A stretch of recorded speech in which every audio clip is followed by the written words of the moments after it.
Audio test.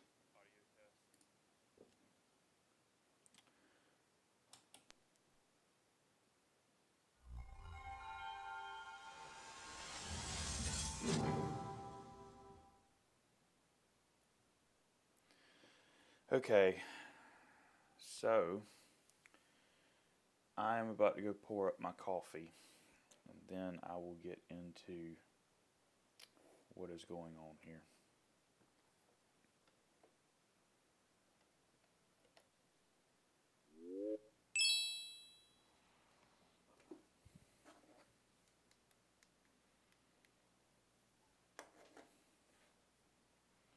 There is no clock on this page. That's inconvenient. The Dreamcast had a clock like literally on the title page. It says 6:51.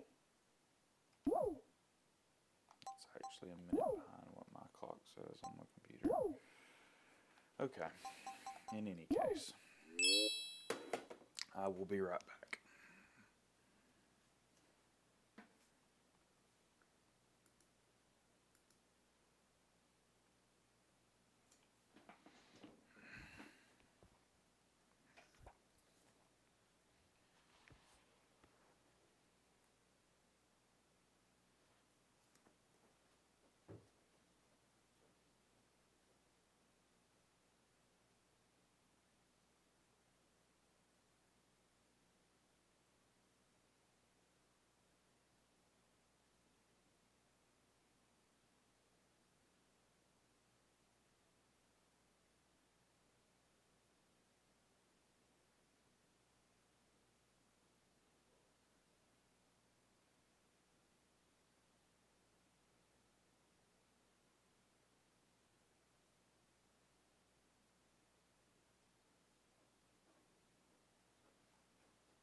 So today is May 11th, 2025, which is the 30th anniversary of the North American, or the surprise North American launch of the Sega Saturn, which was announced at E3 1995 by Tom Kalinske. The Sega Saturn was my first ever video game console, and I got it for Christmas 1995 when I was 4 years old. So what I'm planning on doing here today is looking at the 6 North American launch games and the video clip disc called Sega Choice Cut or Saturn Choice Cuts. I'm planning on looking at each game for 30 or 40 minutes. The schedule that I have posted on the screen is not something I'm strictly going to adhere to. It's more just of a guideline to keep me on some kind of track. So I might go a little bit long on some games. I might go a little bit short on some games. But the goal is to give each game 30 or 40 minutes of time.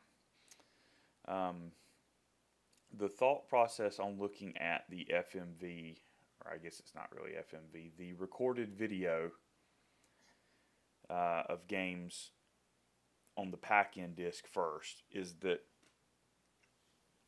there are 12 games showcased on that disc, and 6 of the 12 are the launch games. So it didn't make a lot of sense to me to look at video of games that I had literally just played. It made sense to look at how Sega was presenting those games in advertising and then look at the actual games. So the first 30 minutes of this game, or first 30 minutes of this stream, are not actually going to be gameplay. They're going to be me looking at compressed video footage from 1995, basically. But I had to look at it at some point, and first made sense. So it'll give me 30 minutes or so to sit here and sip coffee and comment a little bit, maybe, about how they're presenting these games.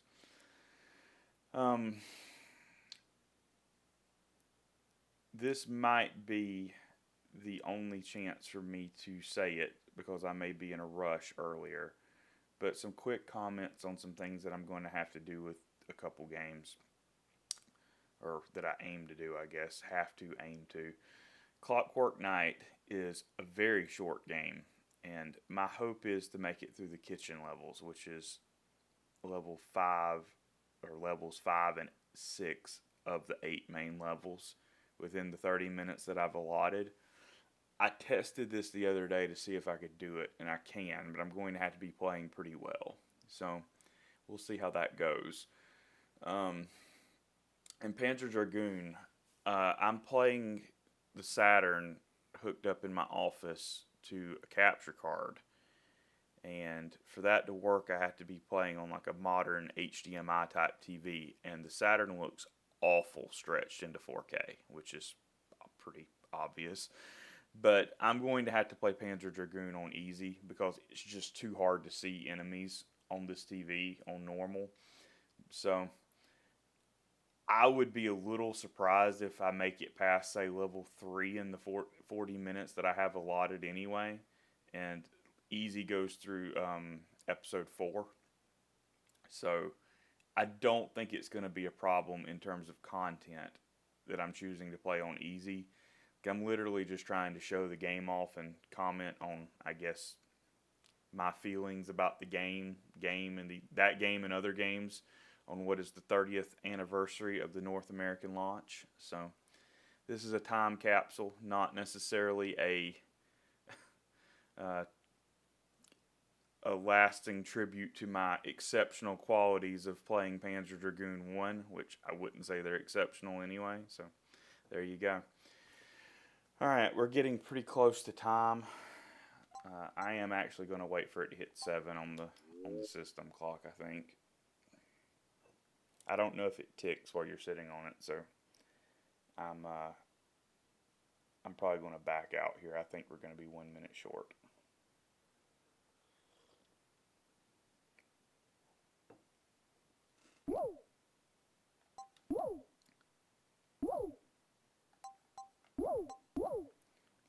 Still a minute behind my computer clock. I'll check it again in just a minute. I'll go ahead and be putting the choice cuts disc in. Let it spin up. It's going to take a minute.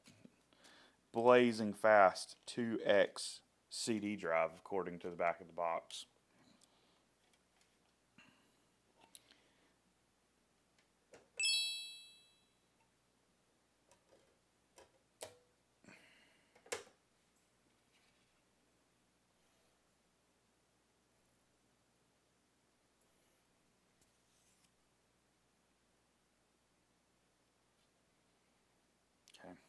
If that's not 7, it's going to be really close. So I'm going to move that and then check the time on the system, and I think it's time to get started. Okay, so one thing that I do need to keep an eye on is that the audio is working on the stream. That was the problem I had during testing. Alright, there you go. May 11th, 2025, 7 a.m. on the dot. Saturn 30th anniversary stream starts now. With the Sega Saturn Choice Cuts demo disc.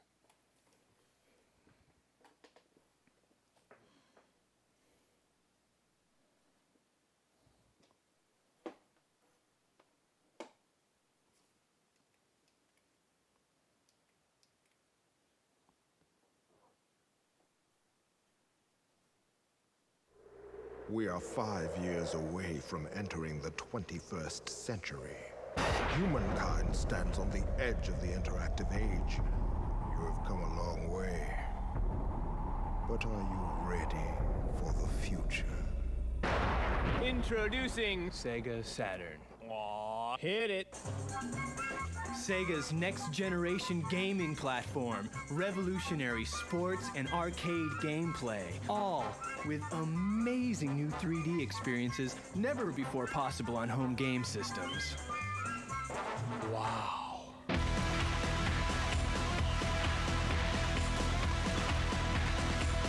Sega Saturn.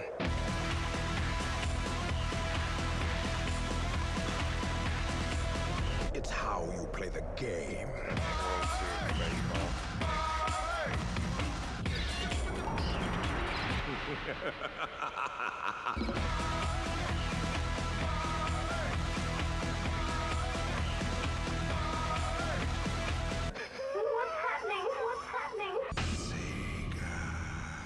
Saturn!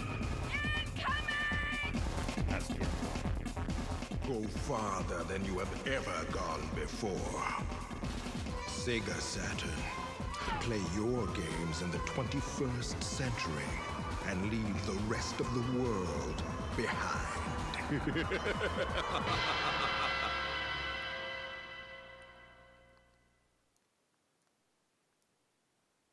So the two games I pointed out that were World Series Baseball and Gen War are not further featured on this disc. That's why I pointed them out.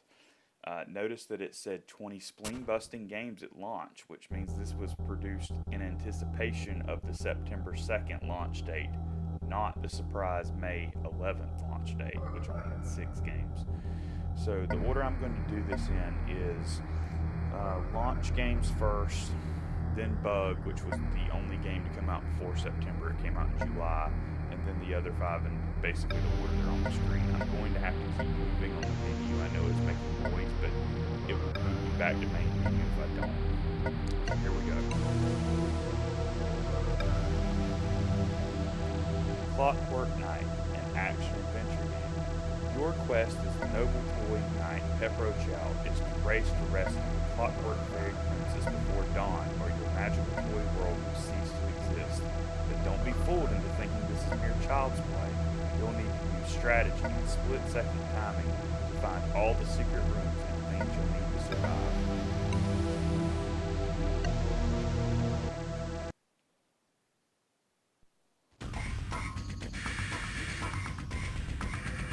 So that's the kitchen level. That's what I'm trying to make it to when I play later. Is the kitchen.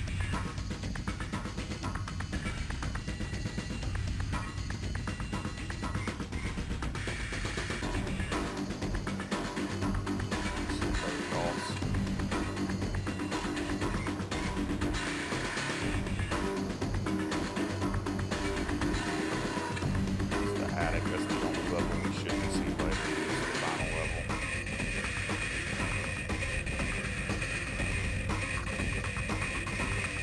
The penultimate boss, the 4 out of 5 boss.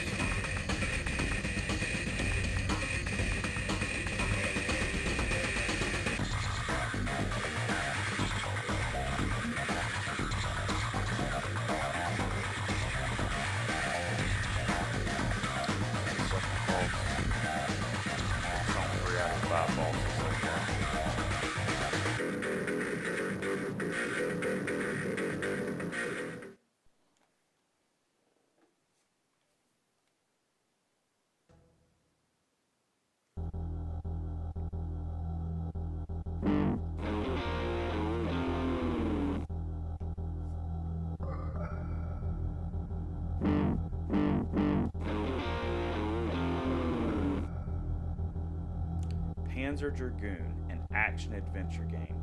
1,000 years into the future, humankind has all but been destroyed by its own genetic creations. With the guidance of an armored blue dragon, you must defeat an army of evil cyborg insect armies through 7 levels and 360 degrees of intense, surreal action. You must stop the Dark Dragon or die trying.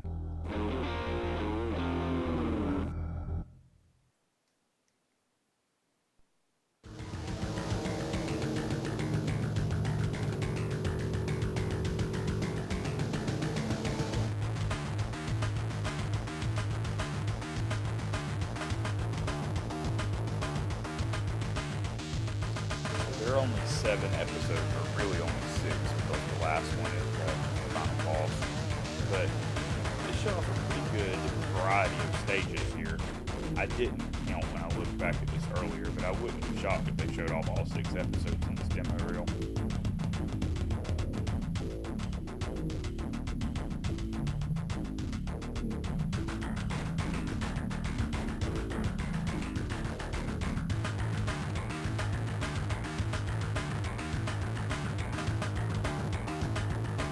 That's what the actual playable demo is.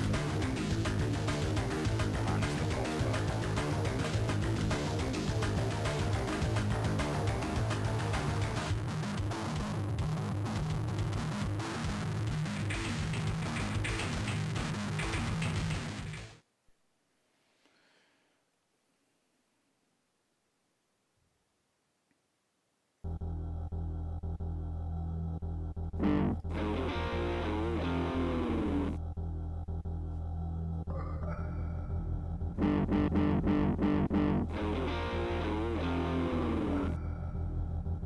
Virtua Fighter, a fighting game. Only Sega Saturn packs the punch of the incredible arcade success Virtua Fighter, and it's a real kick in the teeth.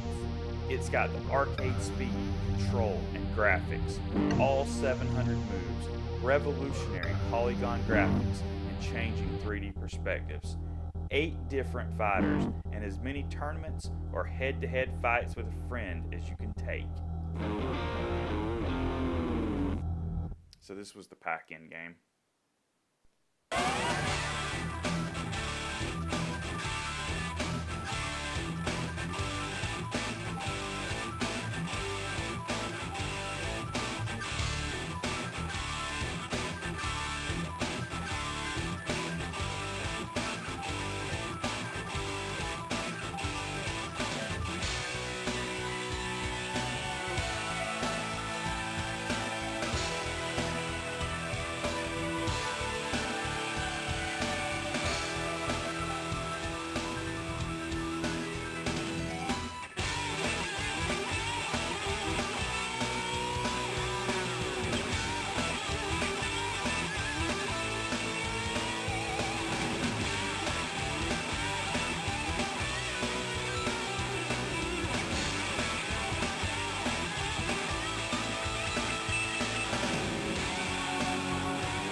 Pebble Beach Golf Links, a sports game.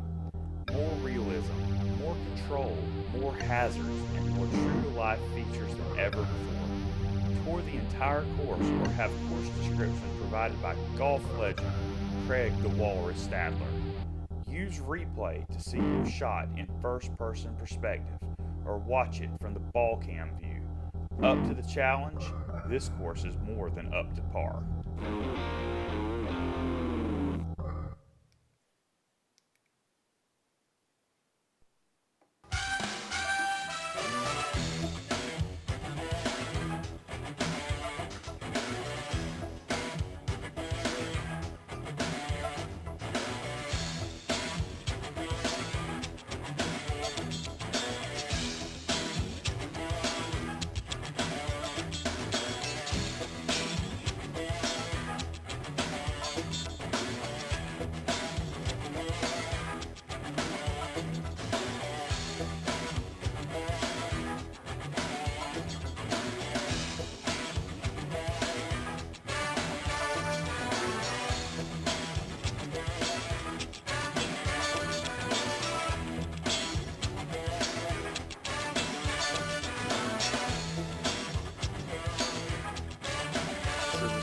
About this game that everybody knows the F&B stuff,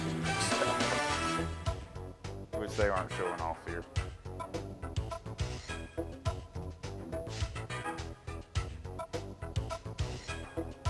T&E Soft is the name of the golfer. meant they were getting their shout out there. They were the developer of the game.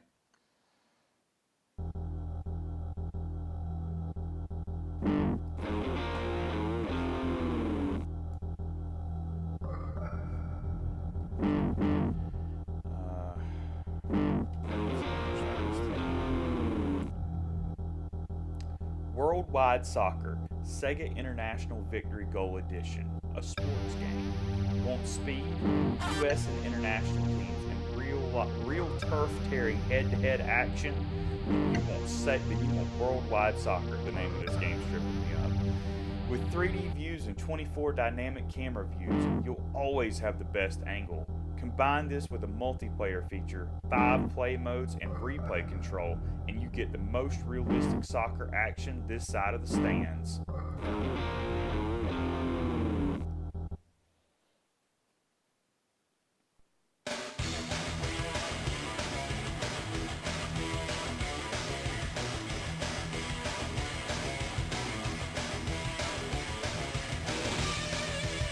That is some straight up 90s guitar riff we have going on here for our Brazil versus Argentina match.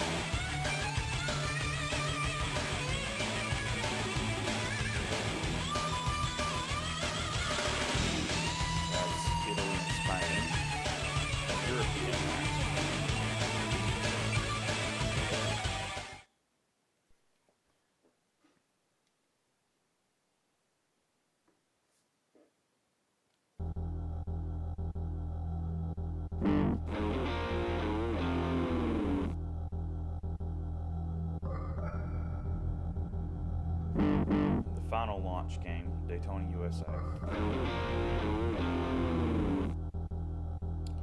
Daytona USA, a driving game. Daytona USA is an exact conversion it says, of the most realistic 3D racing arcade game ever. This high-speed stock car racing game lets you choose from 4 dynamic viewpoints on the fly. It's compatible with the analog steering wheel, Arcade Racer, for that behind-the-wheel feel. All this in 3 challenging tracks create heart-pounding excitement. So my issues with that is, 1, this is not a very good, or it's playable, it's perfectly good, but saying it's an exact conversion is BS. And 2, this game kind of sucks with the steering wheel.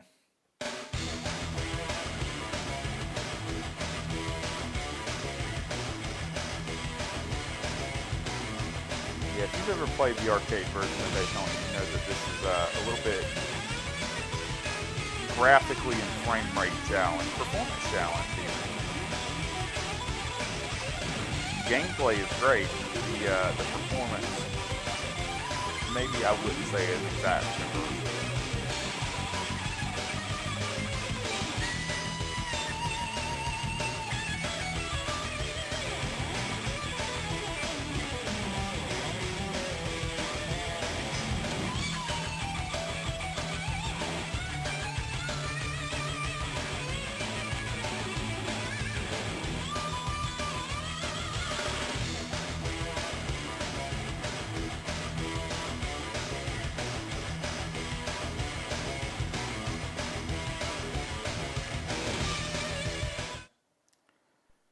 So the 6 games that I've looked at videos for so far are the 6 that I will be playing later. Those are the 6 launch games. The next game that I'm going to take a look at here on the video is Bug, which was the only game to release between the May launch and the planned September launch. This game came out in late July. Also a first-party Sega release.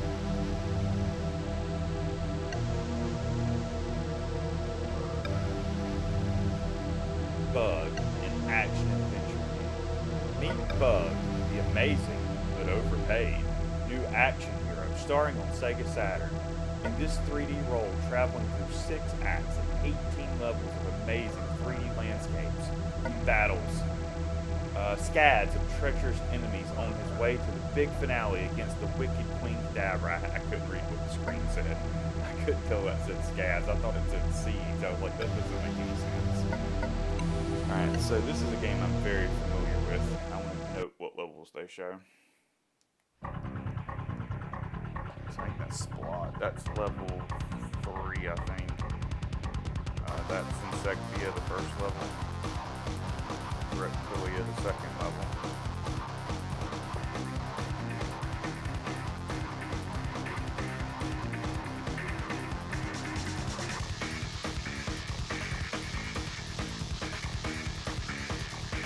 That's why they've shown off 3 of the 6 worlds. That's the Verb. I've shown off 4.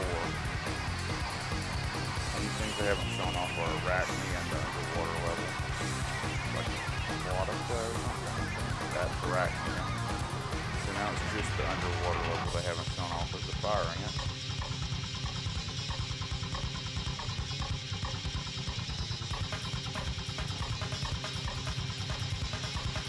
This game was developed by Real Time Associates.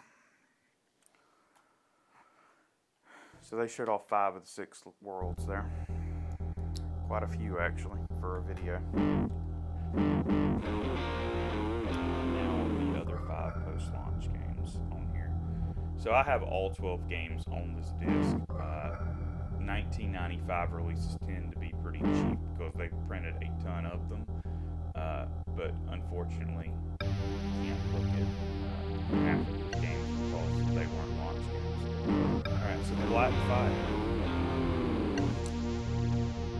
Blackfire, an action-adventure game. I would not personally call this an action-adventure game. I would call this a flight game. Take a sneak peek into flash footage of this game where you are a crack helicopter pilot doing battle with a take-no-prisoners enemy. You don't stand a chance unless you fly and fight like there's no tomorrow through all 6 levels of heavy artillery, heated combat, all in 360-degree action.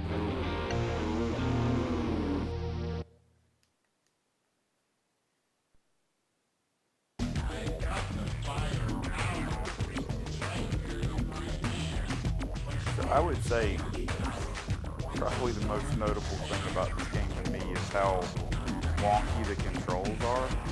This game is impossible to play well for me on the controller. I suspect this requires a level of patience to wrap your head around that I just don't have these days. Maybe if you were a teenager or a young adult in the 90s and 1995, Blackfire might have been worth however many hours it would take to figure out how to play this game well. For me today, that is not a game to play on a controller. Maybe if you had a flight stick, it would be better. I don't know. I don't have a flight stick for the Saturn. I have a lot of the bespoke controllers, but not that one.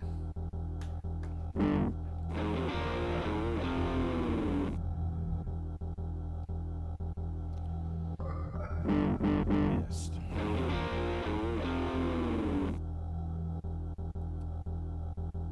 Myst, an action-adventure game, because when I think about Myst, what I think about is riveting action.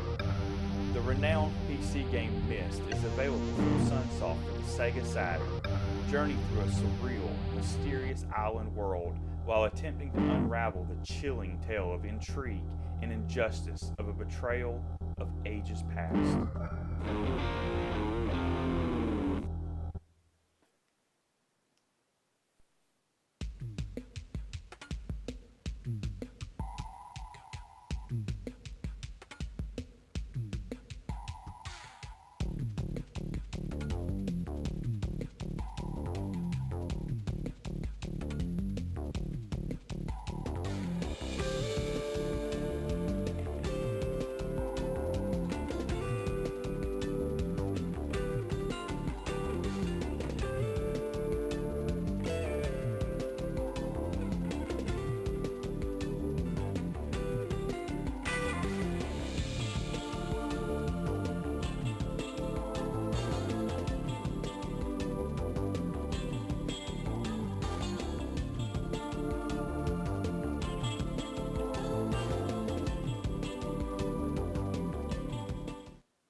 that's a perfectly playable version. I missed it. Kind of runs like a slideshow, but I mean, it might be easier doing that than getting a modern computer to run Myst. Well, it's clearly designed for ancient architecture.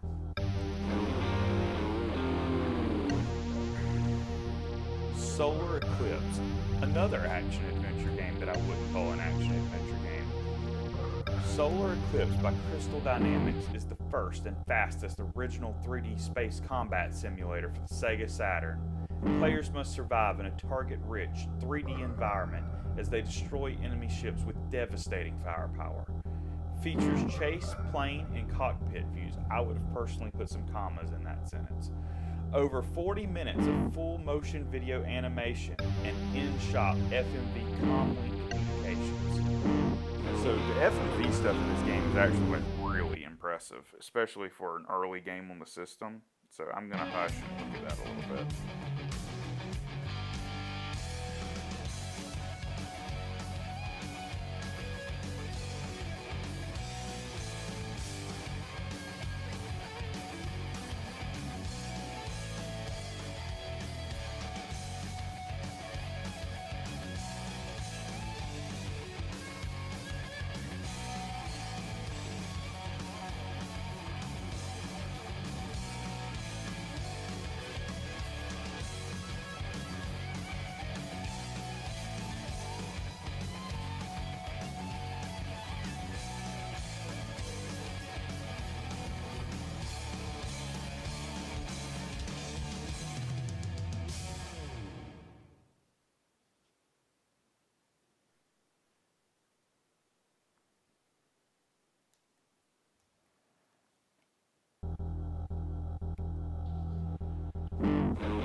NHL All-Star Hockey, a sports game.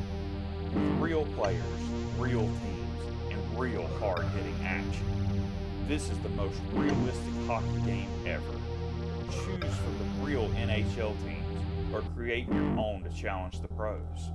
You get team and player stats, player cards, player footage, and a tour of the Hockey Hall of Fame.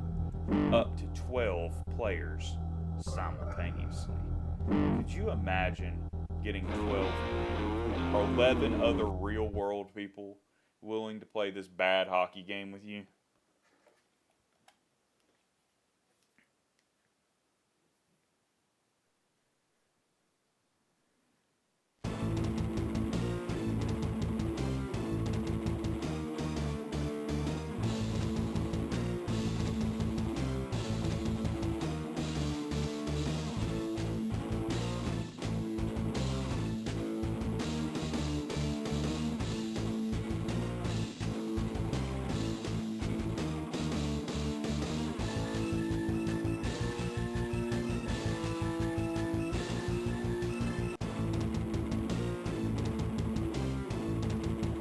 So out of the 5 hockey games on the Saturn, this one is probably the worst, and I think there's only one that's really up for debate that might be in the same stratosphere of bad as it. This is not a good game.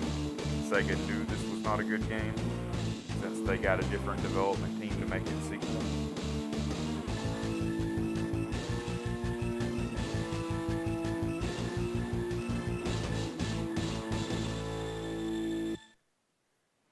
Alright, and now the final game that we're going to look at in video form is one that is near and dear to my heart. Not necessarily this particular version of the game, but the game in general. And that is Virtual Racing, or as it's called on Saturn, VR Virtual Racing. VR Virtual Racing, a driving game. Time Warner Interactive's VR Virtual Racing allows you to race against 15 teams on 10 tracks with your choice of 5 different racing machines through an entire season. Your success will depend on your ability to make use of those razor sharp driving skills to outsmart and outdrive the competition. So, this game is many things. It is actually very feature rich for a 1995 racing game. But this is not virtual racing. This is like a genetic mutation of virtual racing that was grown in a lab or something.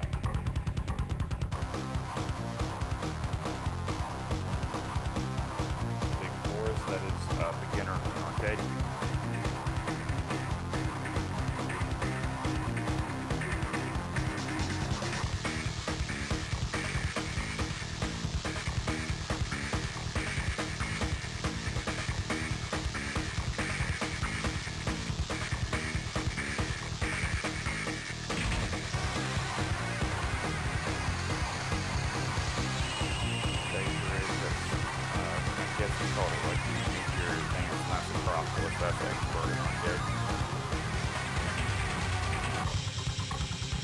I assume now they're going to show off the new tracks that they made for this version.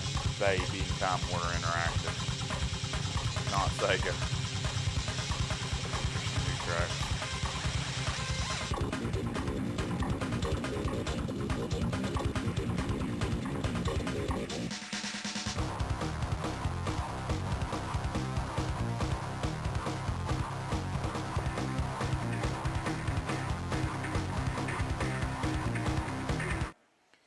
Alright, so that's it for the Sega Saturn Choice Cuts demo disc. That gives us an idea of how Sega was trying to show off these early games to new Saturn owners to convince you that this was what you needed for your brand new Sega Saturn. So this game is unique in that you cannot open the disk drive to make the disk stop. It throws up an error message if you try that. So I'm going to have to let that quit spinning. It's going to take a minute. Okay. And now we are going to get started on actual gameplay, basically right on time, so that's good. It would have been good to be a few minutes ahead, but that is not the reality. I knew that was going to take like on the money 30 minutes. I had already timed it. Alright, so I'm going to go refill my coffee and then dive right into Clockwork Knight.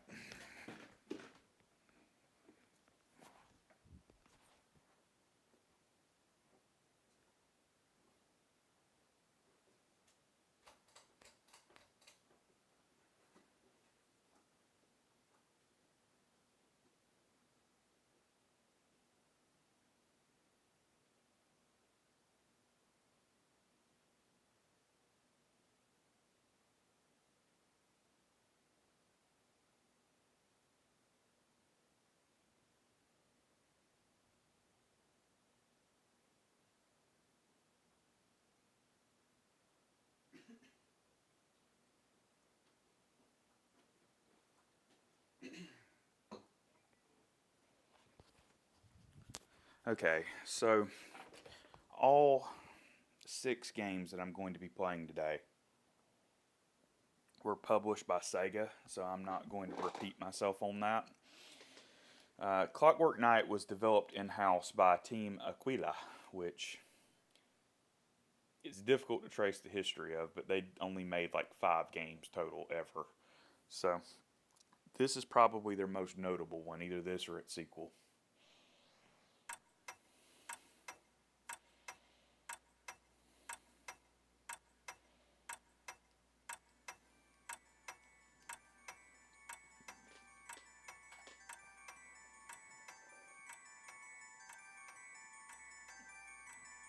Wake up, dear friend. It's midnight.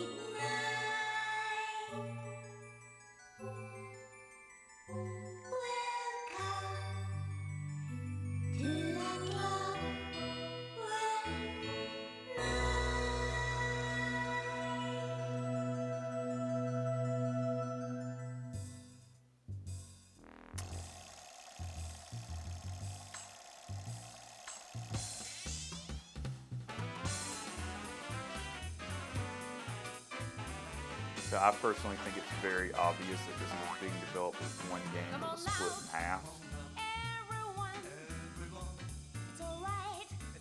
Just from looking at the stuff with the horses and the other characters, yeah, there's a lot of stuff in this SMC that is not actually in this game.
Oh no, who could it be?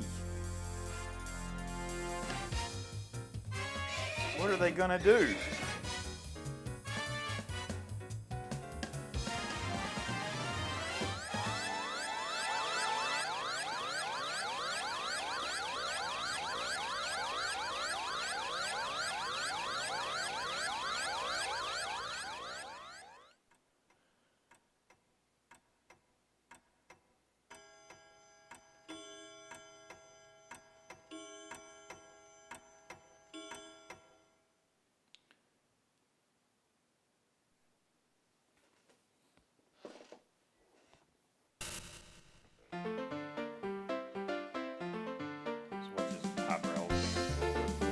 So, as you probably gathered from me talking about this just a minute ago, this game is very short. You can easily blow through this game in like an hour if you know what you're doing. My goal is to make it about probably 60% of the way in the 25 minutes I have. So I kind of got a roll here. I need to be playing well.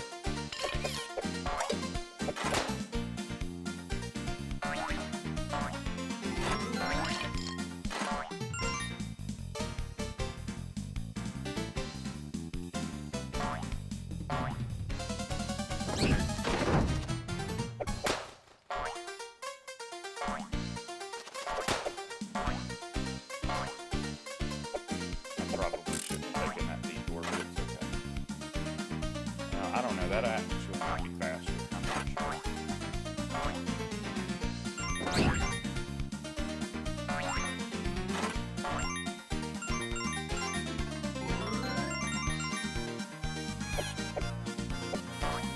Back here.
very minor adjustments to your trajectory after you initially launch.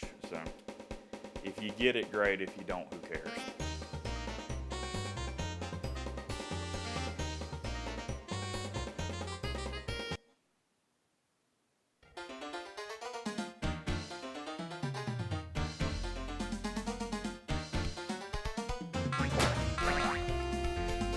I am blowing through these levels today, so mostly any secrets that are hidden, I'm not gonna see. Stuff right there, but this game's pretty easy. Beginners will help.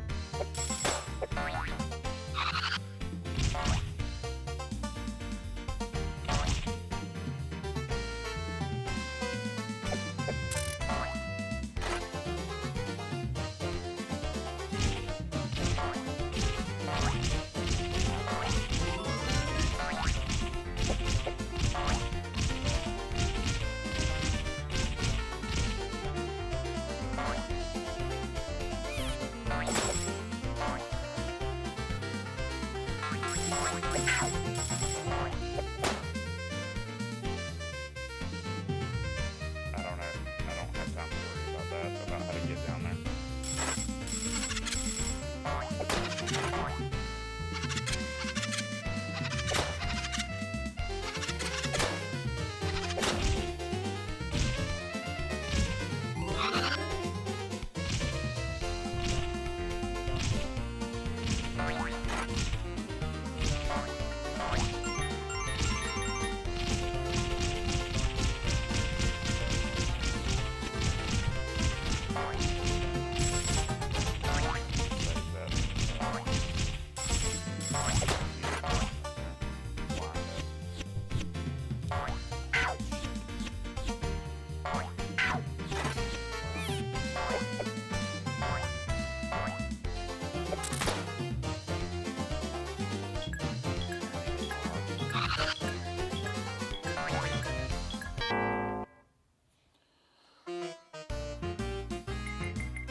C's, clockwork, there's 2 O's, and there's 2 K's. So those would be the easiest to get. First boss.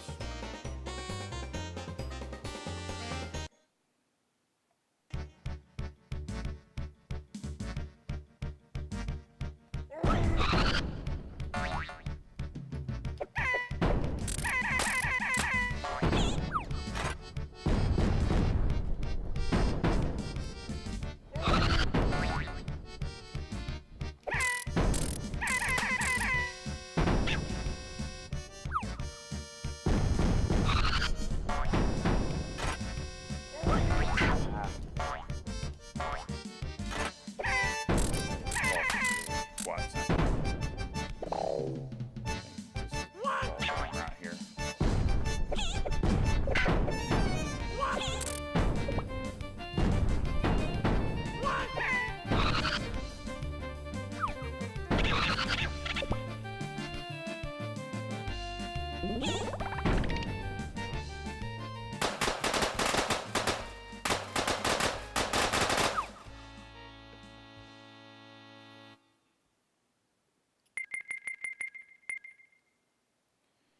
So we should get to do roulette now.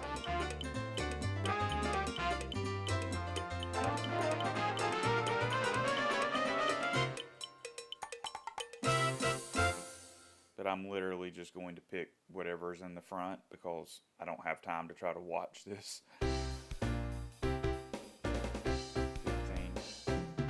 I think 15 is an option.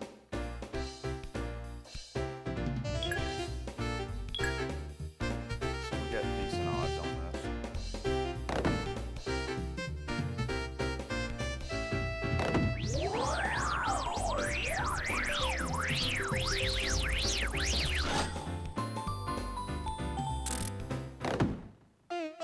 We didn't win. Well, the good news is that this game's pretty easy. I probably don't need the lives in the 18 more minutes I'm going to be playing.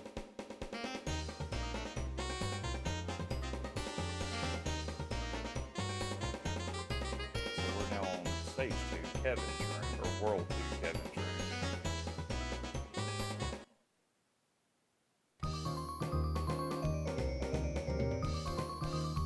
I do need to play a little carefully here because when I did the test on this, I did exactly that I just started blasting through this level like it was going to be just as easy as the first world, and it's not. I did not let my impatience kill me here.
To the end of the level.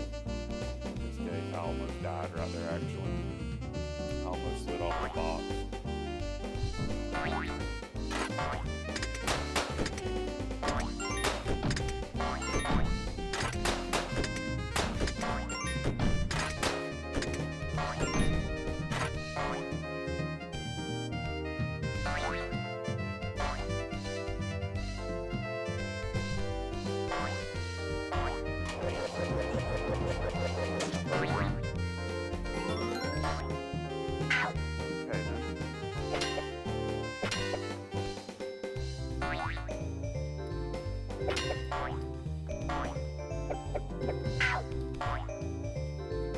Well, I just gamed that.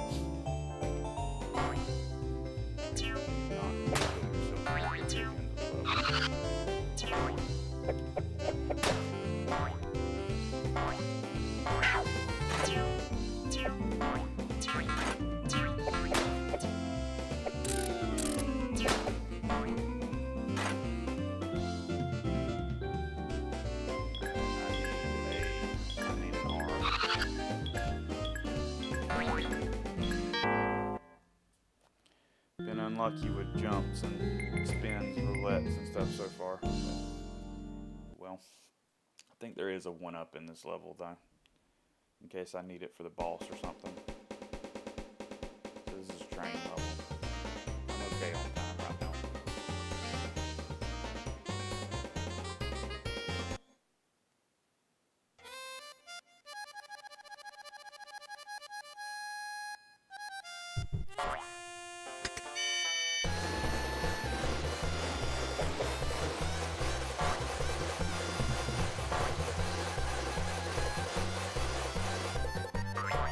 Ah!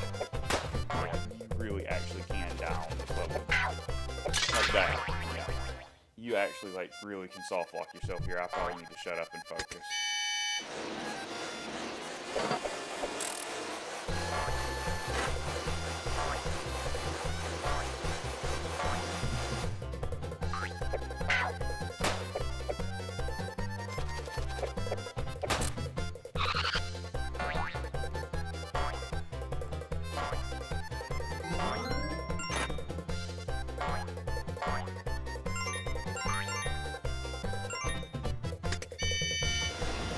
I imagine this level probably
playing poorly.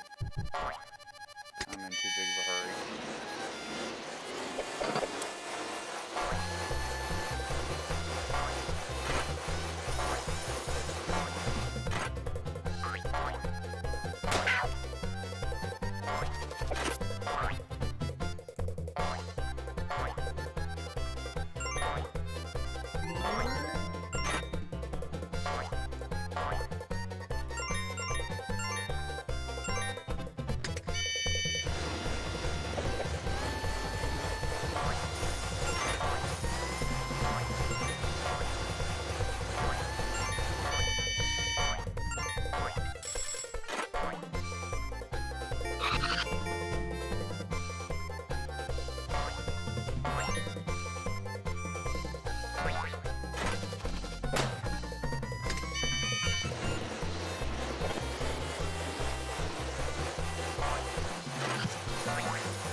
Alright, so W. What was that? Oh, I didn't even jump. I didn't even see it. It blended in with the puzzle pieces. Oh well. Alright, so this is actually kind of what I was worried about is the hang-up is the boss. This boss takes some very strange number of hits to kill. It's like 14 or something. No, not 10, 14.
I was right, it was 14 hits.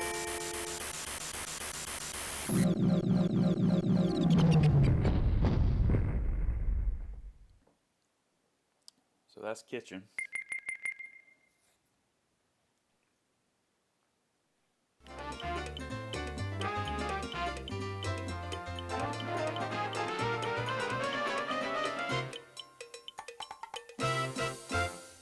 My goal is to make it to the kitchen boss fight, so I'm still not totally out of the woods here on time, but it's doable.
So the most interesting thing to me about the kitchen is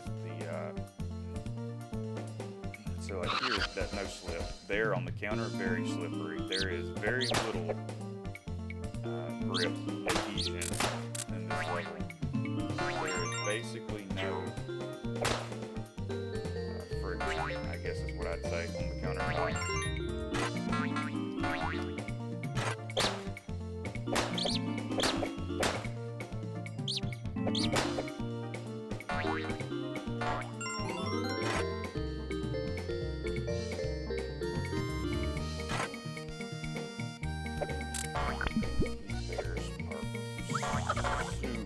Aggravating to deal with.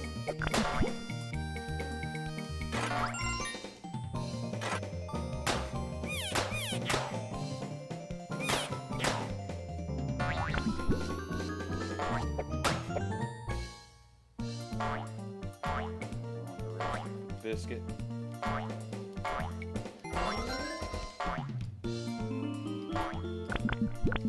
Just go. Don't worry about it, just go.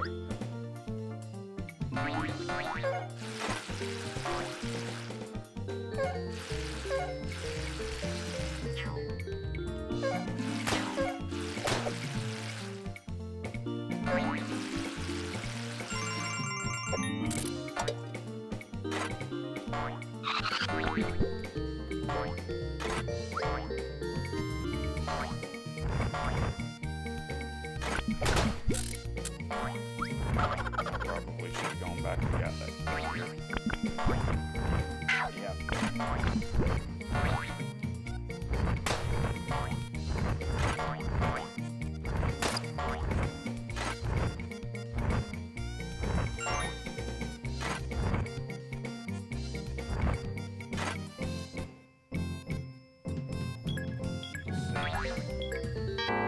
Hadn't hit one yet.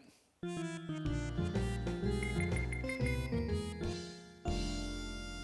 good news is that this next level, the second kitchen level, is pretty short, so I should make the boss within my time limit.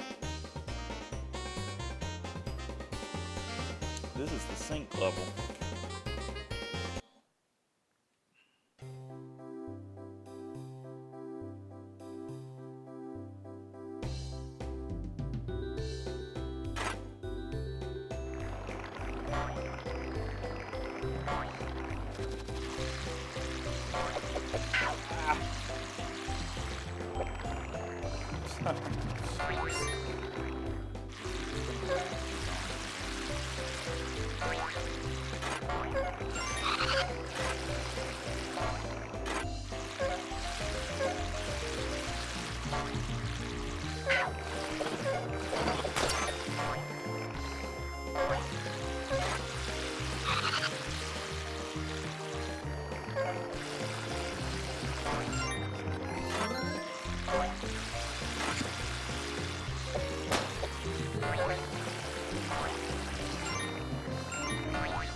I assumed that there were different exits. When I played this before, I didn't think this way.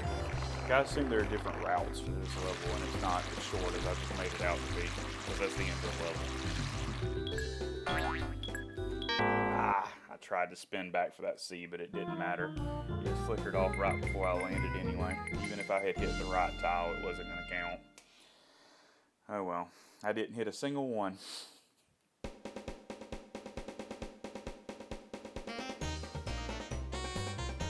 And I am not actually going to play this fight, but this is probably, I don't know, it's not that hard, but this fight gave me a lot of problems as a child. Run.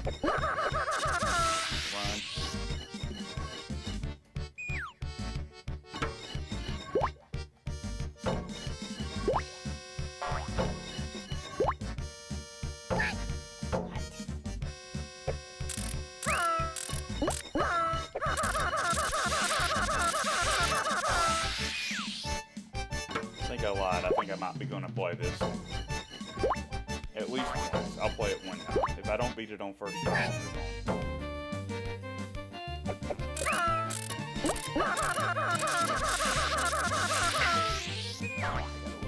Right there. Now I got really greedy right there.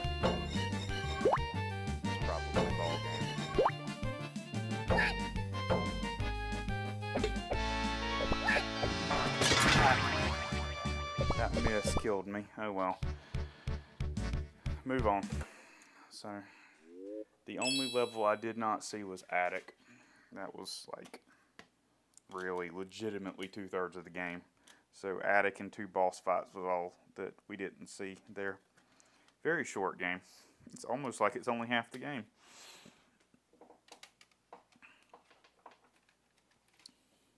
Okay. So next up is Pebble Beach Golf Links, developed by TNE Soft.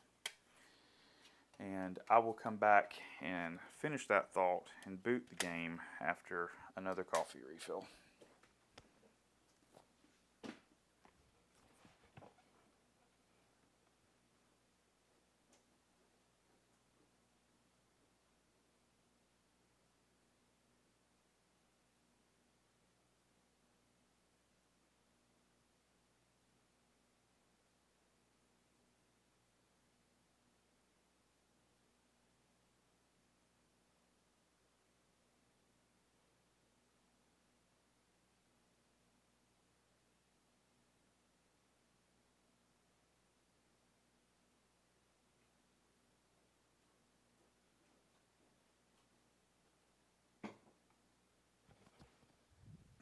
So Pebble Beach Golf Links was originally a 3DO game. It was developed by TNE Soft, like I said, and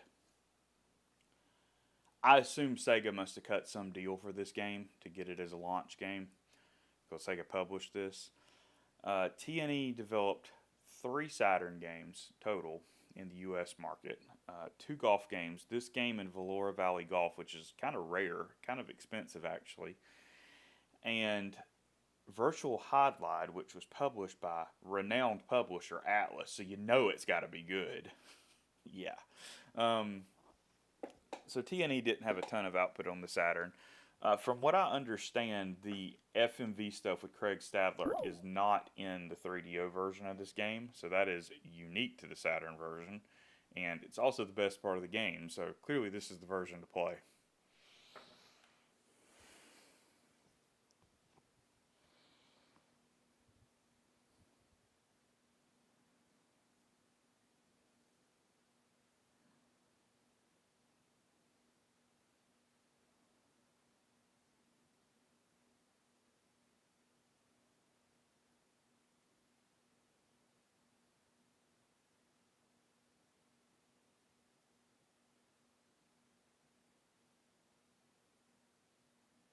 I assume it's going to load.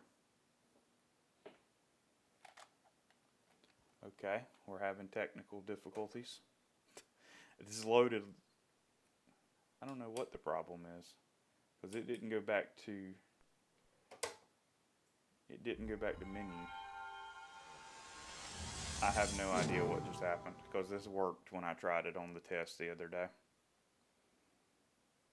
Let's try this again, I guess.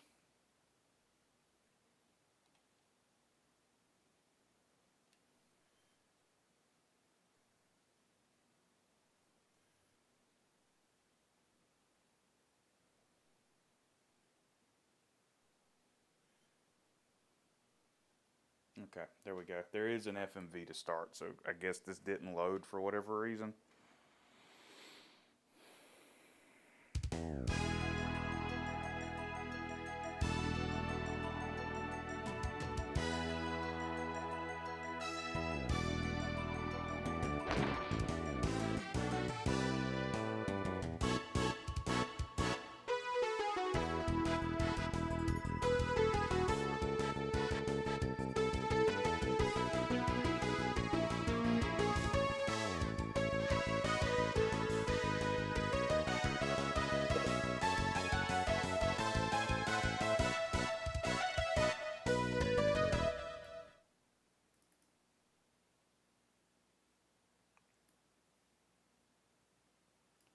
So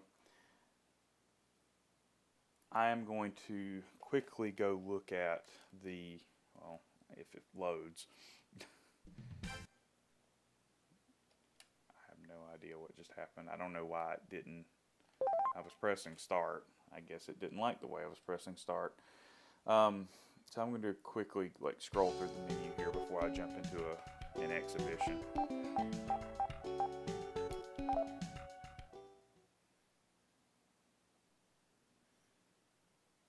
I have no idea what this is. I didn't check this last time. Okay,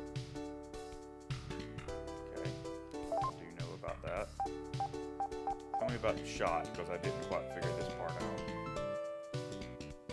Okay, makes sense. We're straight. Is it in the middle? Oh, it doesn't tell you. Okay, cool. Alright, I guess we'll just wing it. Because I didn't quite figure out what you were supposed to be aiming for on the third click. Like, it would make sense you're aiming for that narrow little band in the middle at the bottom, but I didn't get a sense for whether that was actually working or not.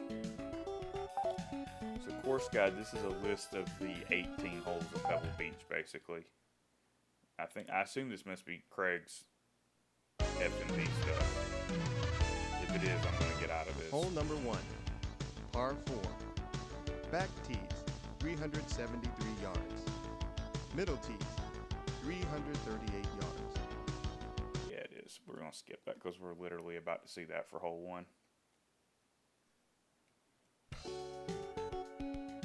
Okay, so it does have, you can access these without having to actually play the holes, which is kind of interesting. So I guess his tips are actually useful. I mean, he is a golfer. He should know how to play the holes for real. So I would assume that advice would apply in the game as well. We're going to go quick start. So if this does the same thing it did, yep, that's what I was going to say. 3 players, me and 2 computers.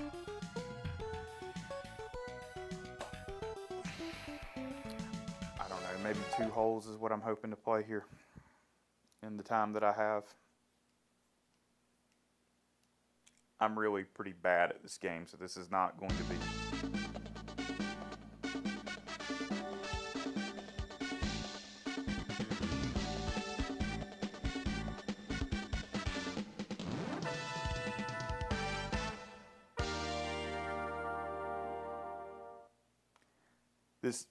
I'm Craig Stadler. It's a great day for golf, and there's no place like Pebble Beach. Thank you, Craig. This is not going to be high-level play, is what I was going to say before Craig interjected himself there. Hole number 1, par 4. Back tees, 373 yards. Middle tees, 338 yards. First hole at Pebble Beach is a short but relatively difficult par 4.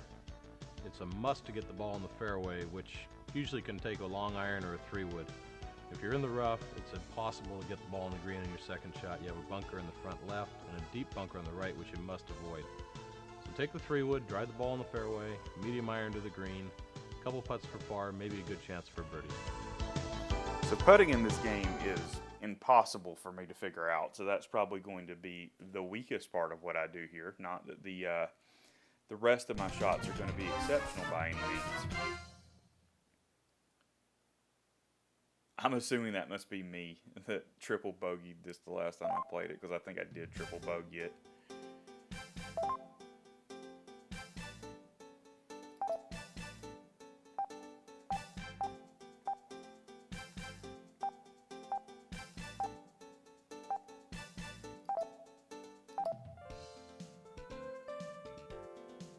"25-mile-per-hour winds." Holy cow. That is a number.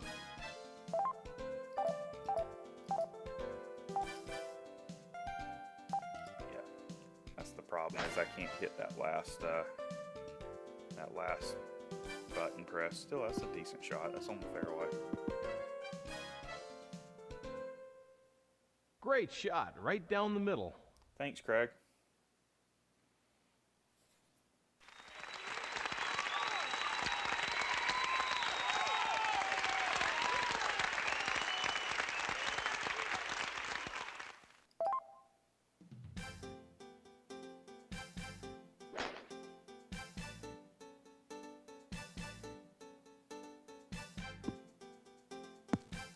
Man, I feel like a real pro. I hit a better shot than Craig Stadler did.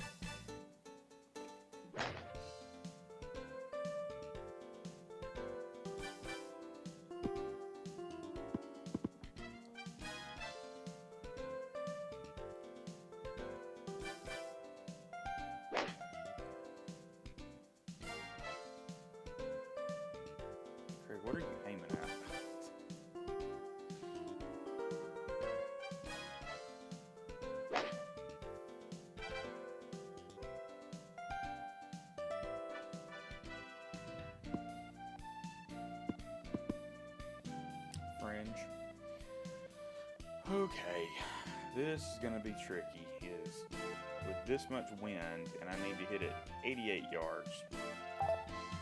It's 110, so this is going to carry. That's 9.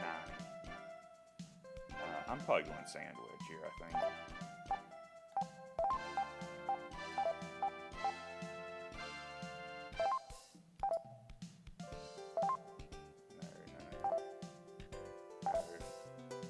I need to.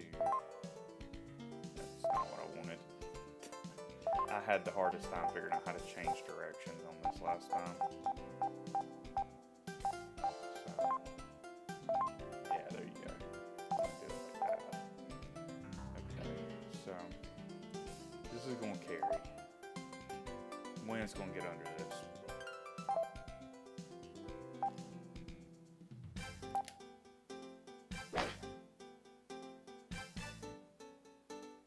Right in a bunker. Called it.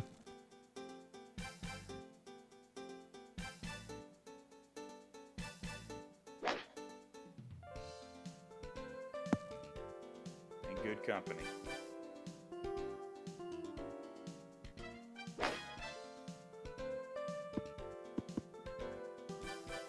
Holy cow, she almost chipped that in.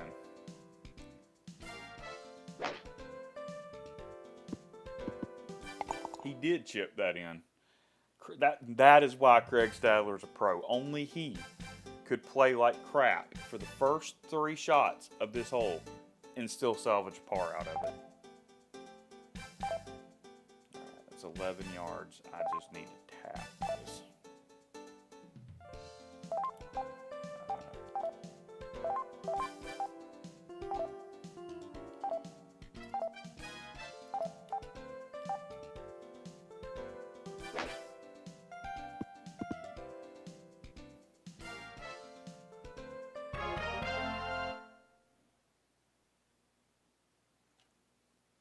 So we're uphill and we're rolling right just a little bit. Yeah, I know. I'm trying to get that read too. I know how it goes. 6 feet. What's the range on the putter? I have no idea. 100 maybe? I think I just need to tap this. Like if I overshoot this, I'm going to have a mess to try to recover this. It'd be great if you told me what the range on that putter is though.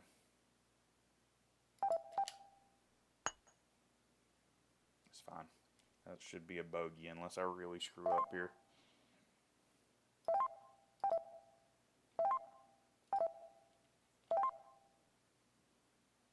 Uphill. I'll take it. It's way better than a triple bogey. Hey, I'm getting better.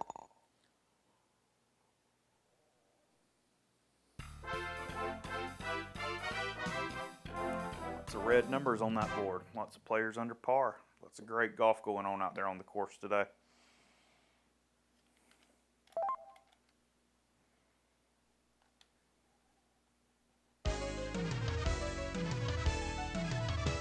Hole number 2, par 5. Back tees, 502 yards. Middle tees, 439 yards. Second hole is a short par 5, and it's a must birdie. Although the fairway is pretty wide, you have to drive the ball in the fairway to be able to clear the gorge that sits about 100 yards short of the green. To drive the ball in the rough, you're going to have to lay it up with a tough third shot to a pretty narrow green. Get the ball over the gorge in your second, relatively easy birdie. Craig, I don't know if you're taking into account my putting skills when you say it's a relatively easy birdie now.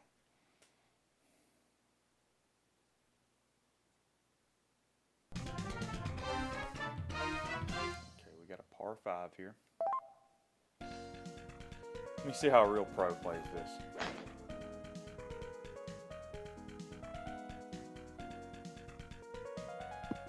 Oh yeah, just like it's drawn up, right down the middle of the fairway.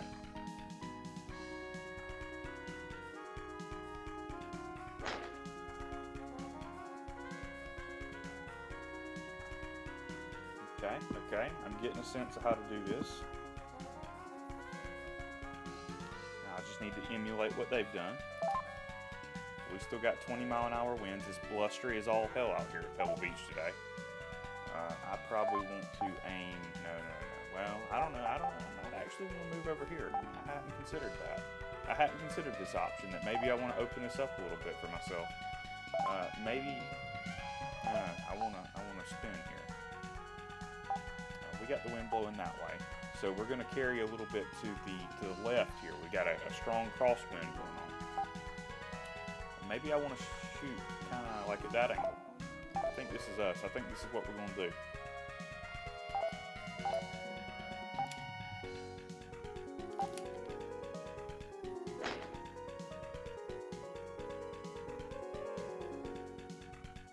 Not as much wind as I was thinking. I think this is going to be a difficult birdie. I think Craig warned me about this. So I need to lay up onto the green here, or onto the fairway here. Absolutely. There's no way I'm getting that to the green. Got some crazy crosswind going. You would think it would have carried more than that.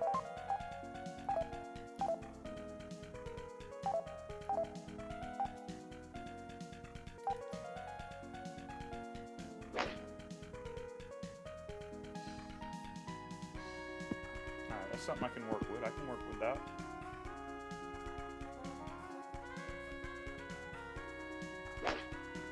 And you see how a real pro does it. A real pro doesn't have to lay up onto the fairway. A real pro just knocks the hell out of it right onto the second fairway here. That's going to be a birdie. Craig told you he's going to birdie this hole. The man called his shot. I just can't compete with this.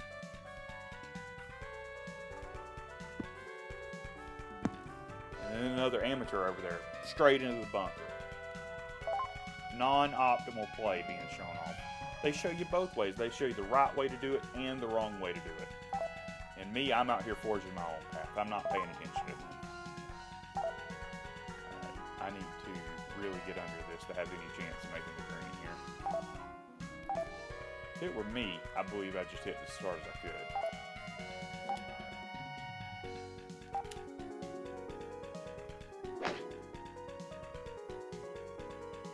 Wind caught me. Finally the wind got me. First two shots when I needed wind, it didn't happen. But that one, wind. Oh, Craig, you let me down. I wanted you to birdie this hole. Watch him chip that in. He's a pro. He knows what he's doing. We got headwind here, so this is not going to carry as far as you think. It's 23 yards. We're sitting in a bunker. We're in a pretty good spot, though. I mean, we got straight aim at the hole. Just got to clear that lip. Just gently get under this. Let it roll down the green, just like the plane. Kind of like that. I undershot that a little bit. I undershot that quite a lot, actually.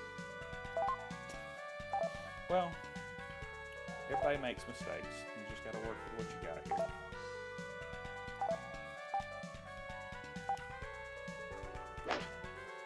I overshot that one. That's out of bounds, 100%. Maybe not.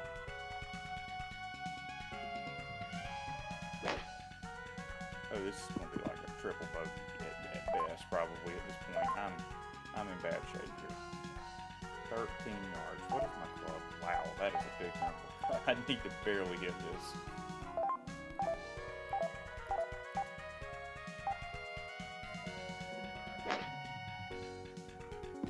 Beautiful. Oh, come on. Why is the flag not pulled? Where the hell is my caddy? That was a chip in.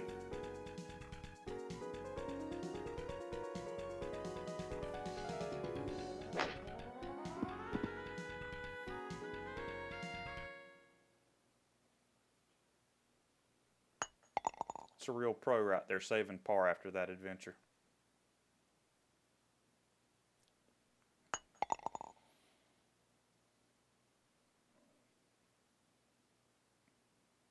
Double bogey attempt here. Just tap it. Just gently tap it. We're barely uphill for double bogey. Beautiful.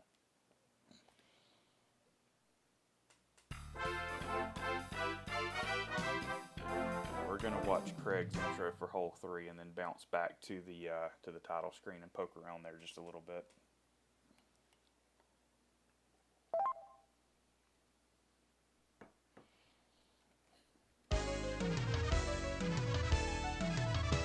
Hole number 3, par 4. Back tees, 388 yards. Middle tees, 341 yards. Third hole is a relatively short par 4, although again, you must get the ball in the fairway. Requires a draw off the tee with either a 3-wood or a driver. Get the ball down on the left side. You want to avoid the right side, the rough on the hill, or it'll leave you no second shot at all. So a draw around the corner leaves you a wedge or a 9-iron up to the green. Relatively flat green with a good chance for a birdie.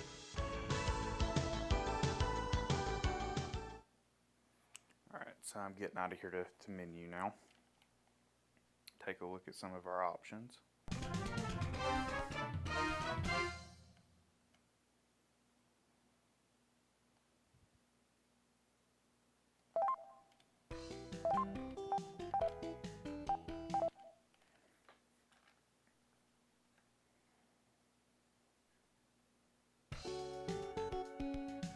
So I just went into quick start there just to get into it, but there actually is quite a few options of how you can play here. So you can just watch a game. If you want to watch a real pro do it, you can do it like that.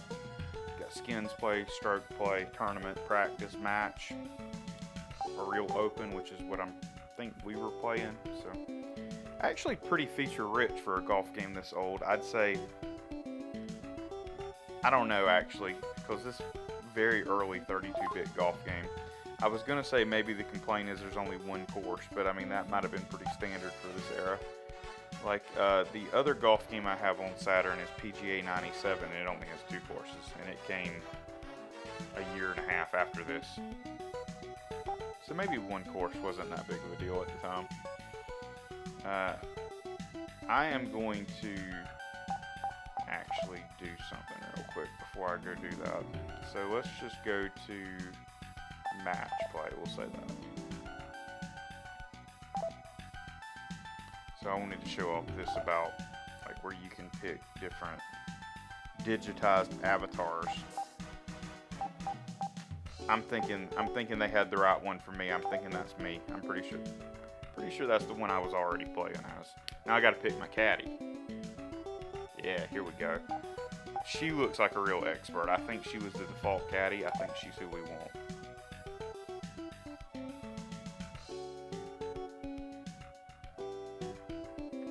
Look at that. There's Craig himself. So I have no idea. Select number to use Statler. I have no idea what that means. Okay. So we're just going to get out of here anyway, so it doesn't matter.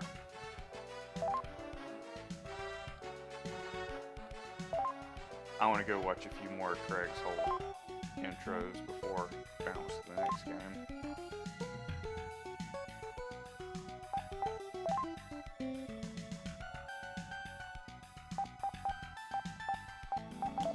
So we've seen the first 3. Let me go check what this looks like.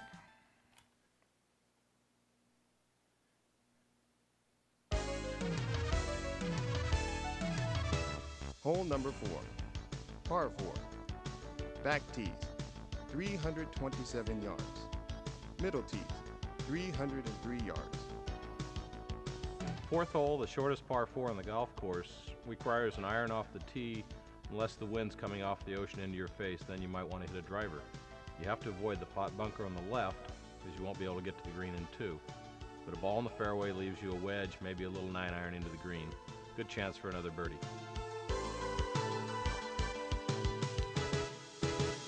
Listen to that. That man was telling you to look out for the weather conditions. He knows this course. He knows what he's talking about. So I'm going to probably watch, say, 2 more of those. I think I have time for that. Let's do 5. So this is a par 3. This is a really short hole. Craig's going to tell you that you got a good birdie chance here, probably.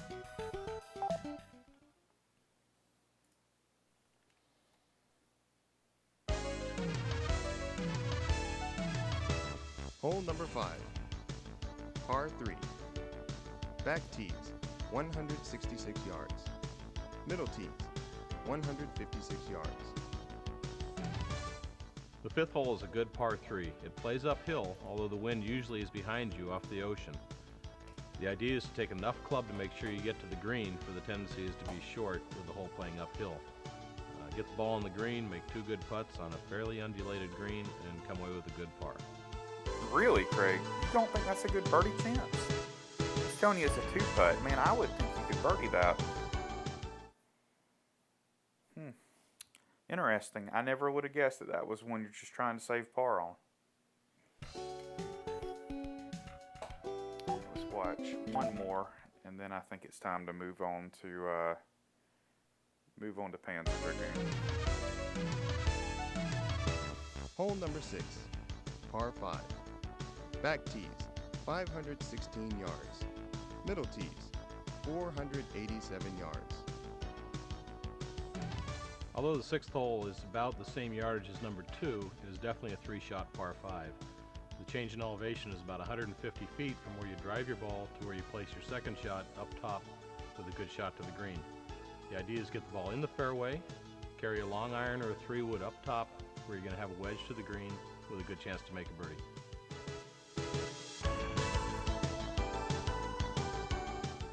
Man, look at those sheer cliffs there. So I actually am about to look this up to make sure that I am not just totally making crap up, but I am pretty sure that Pebble Beach is in Carmel, California. No, apparently it is not. So, it's Pebble Beach, California. It's got its own city.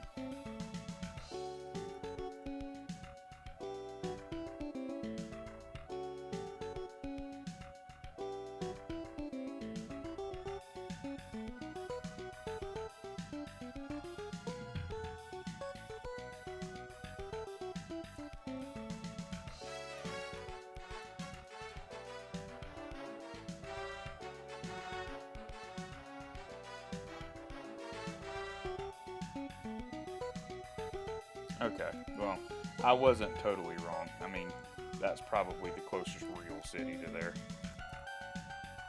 Pebble Beach Golf Course. California.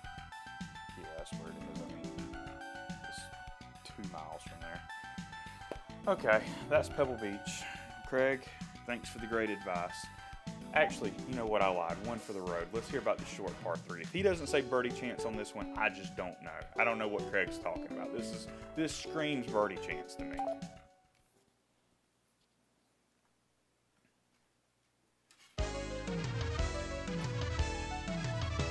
Hole number 7, par 3. Back tees, Get all those 107 yards. Middle tees, 103 yards. It's a dangerous green to hit. Seventh hole is one of the greatest holes on the golf course. Little short par 3. Depending on the wind conditions coming off the ocean, you can play anywhere from a sand wedge to an 8-iron, even to a 4-iron. It's only about 120 yards, but you definitely have to get the ball on the green. You have the ocean, you have bunkers left, right, and short. If you come away with a par in this little hole, you've got a darn good score. Craig, you are killing me. That screams birdie chance. What are you talking about settling for a par? You got to go for the birdie. You got to play risky. You got to play fast.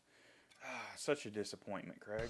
Craig, I just want you to tell me it's a birdie opportunity. All right. That was interesting, though. I learned a little bit about the course.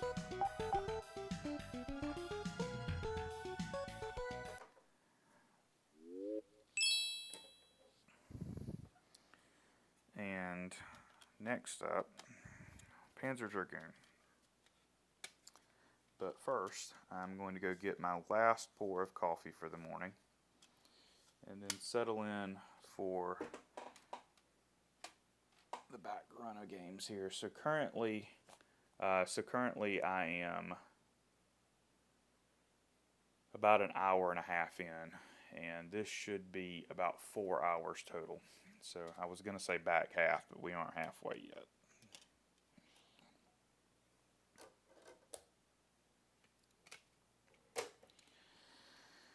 Alright, last pour of coffee, and then I'll be right back to talk about Panzer.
Alright, so Panzer Dragoon, this probably is the first, I'd say, like, actually big game I've looked at. I like Clockwork Knight, but I'm not blind to that it's half a game and it's an hour long. Panzer Dragoon is, out of the three big games at launch, it's the only original one. The other two are arcade games. Developed by Team Andromeda, which is kind of difficult to say with Sega's studio reorganizations that took place all throughout the 90s and early 2000s, what they became and what they would come on to, or what they would develop later. But I'd say they most closely can be traced in the Smilebit in the Dreamcast days. So I will quickly pull up Smilebit and tell you what they developed before we launch this.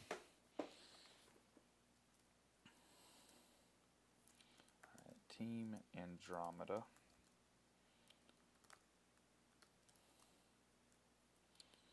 And then Smilebit. Okay, so Team Andromeda developed literally just Panzer Dragoon games. Panzer Dragoon, Panzer Dragoon Zwei, and Panzer Dragoon Saga, the three Panzer games on the Saturn. Smilebit on Dreamcast.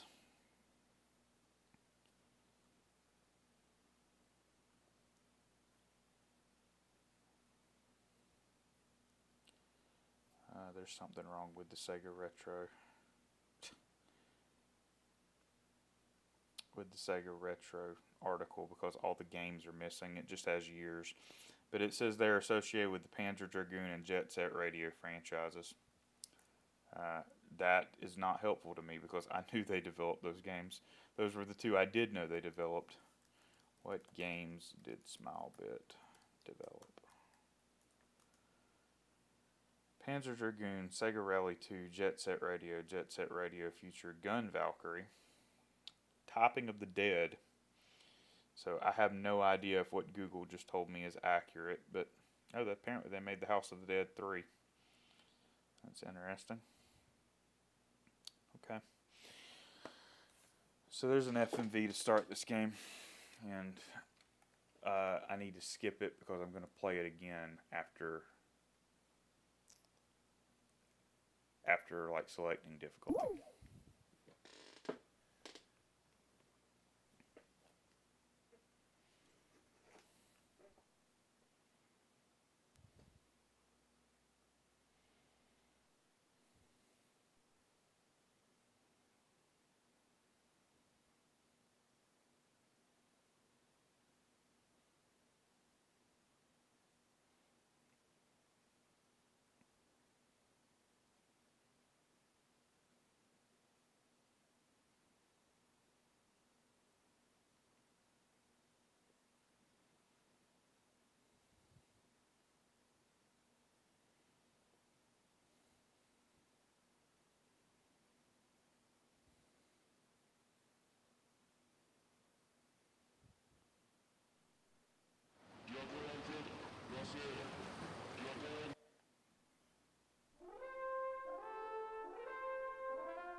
Alright, so like I said earlier, I'm going to play this on easy just because it's so hard to see enemies with this game blowing up to 4K on a modern TV.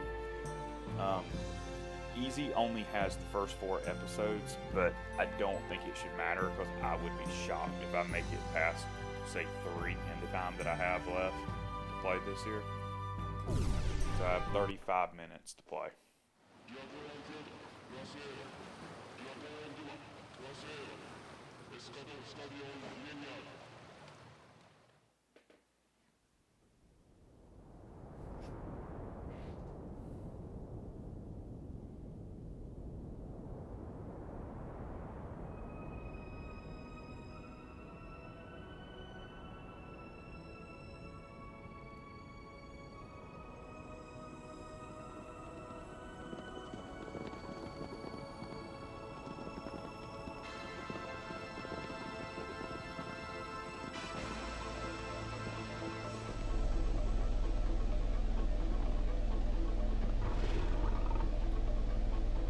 So, I had a Japanese copy of this game for years before I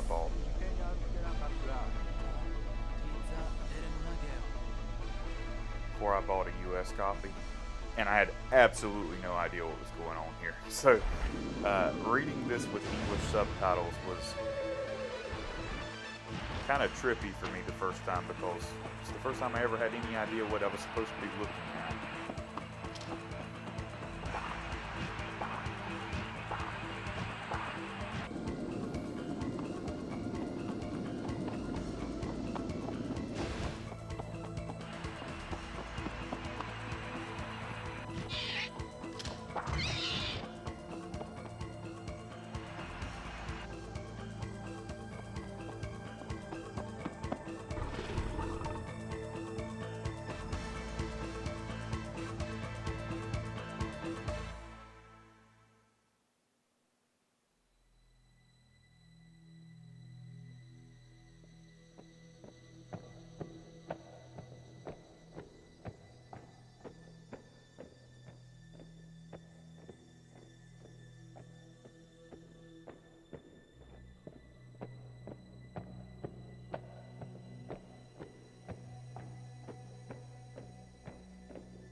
That's it, that's the Panzer Dragoon.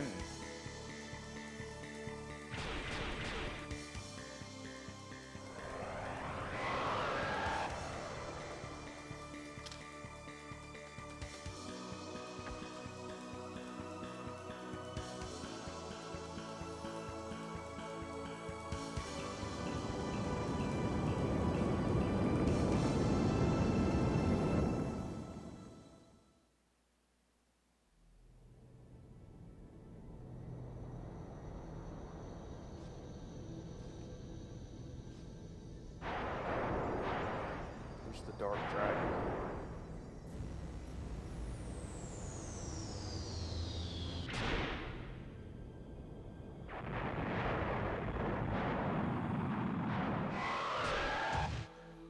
Right through the heart.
Viscous.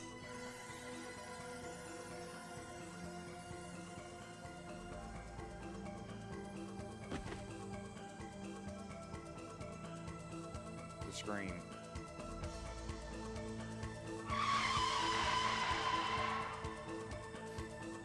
That screech is amazing.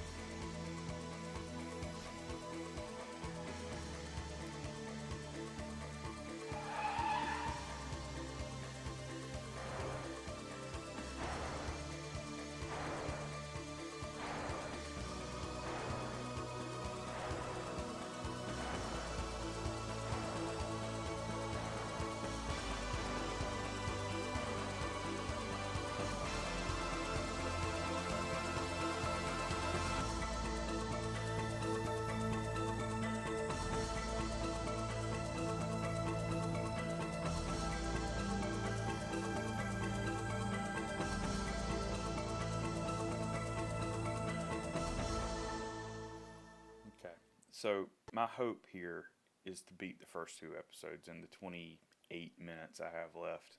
I don't know how that'll go, but we'll see.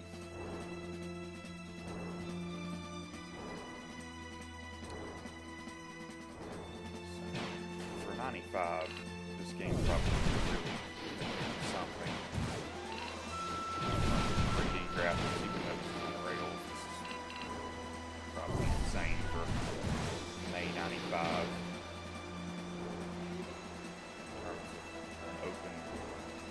Open 3D environment. My problem here is going to be seeing enemies on the display I'm playing this on. This does not blow up well to 4K.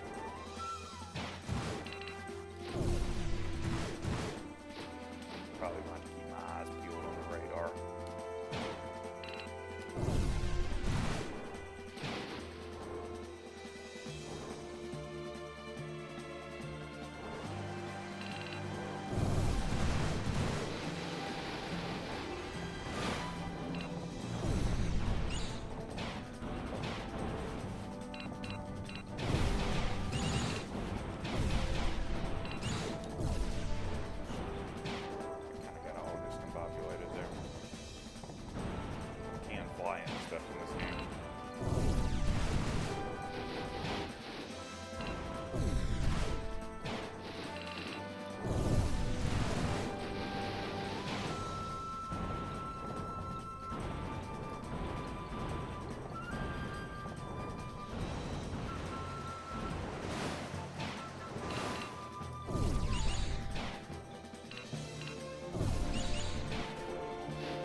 I just highlighted, I literally could not see because of how display fidelity is here on what I'm playing on.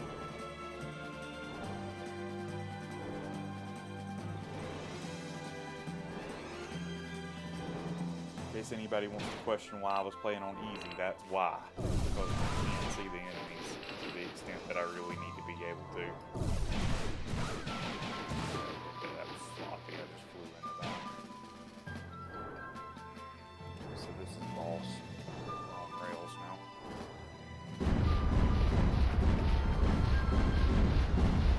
Alright, so first boss, not too difficult.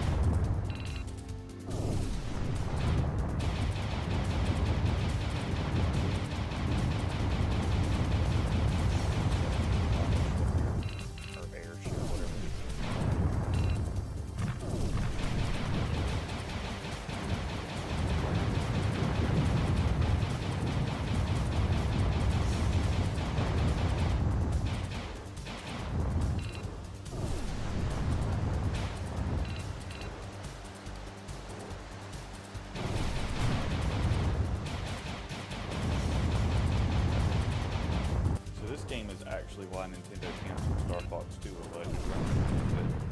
They thought that Super Nintendo Random Mode 7 stuff looked technically unimpressive compared to this. It probably does look technically unimpressive compared to this, but of course it does. It's 4-year-older hardware. In fact, the hardware was still rapidly changing. I would have just released the game.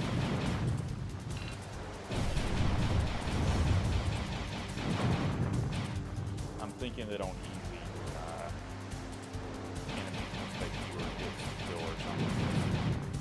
That's easier than I remembered it.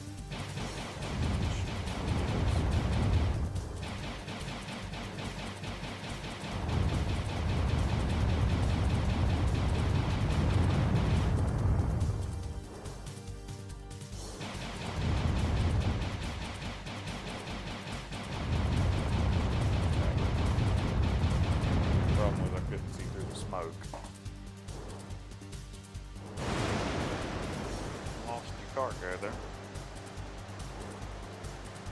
I don't know, maybe 85% on enemies. I couldn't see some of them.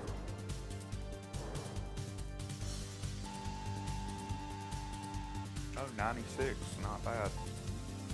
3 enemies missed. But that was just straight memorization that I even got that many. As many times as I've played the first episode, I knew where most of them were.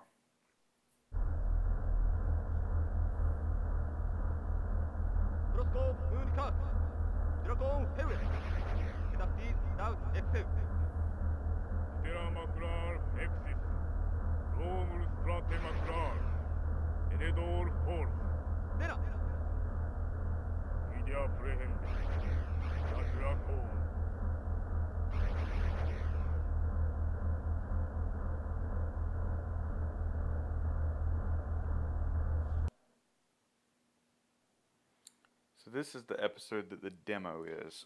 Like the actual playable demo for this game is the desert level. I'm pretty sure that it doesn't let you play the boss fight, but it can the boss fight to start. This is like the only way I had to play this game until I don't know,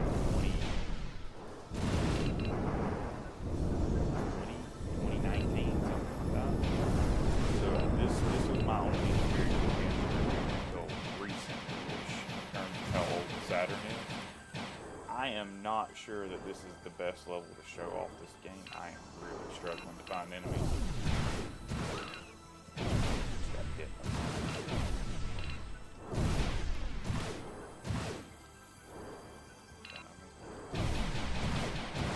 Get an extra continue this time, but it doesn't really matter because I think you have infinite basically on those are the enemies from the opening FMV. But you basically have infinite continues on them.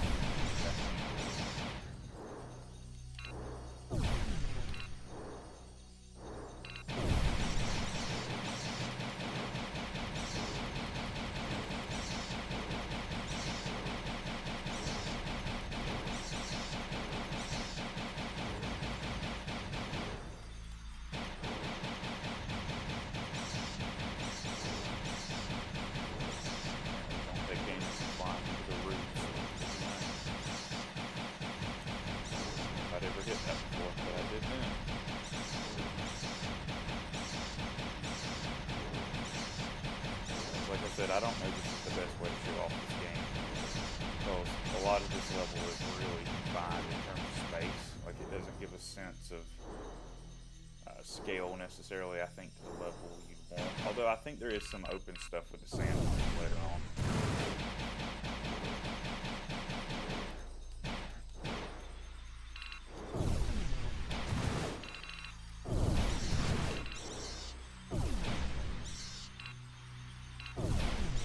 Yeah, we're gonna come back out of the cave. Maybe that's why they picked this level was the sand stuff, because that is pretty open.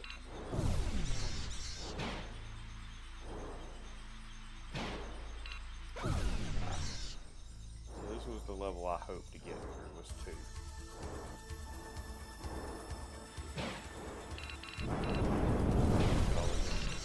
Yeah, that's probably good. It was something that was actually probably without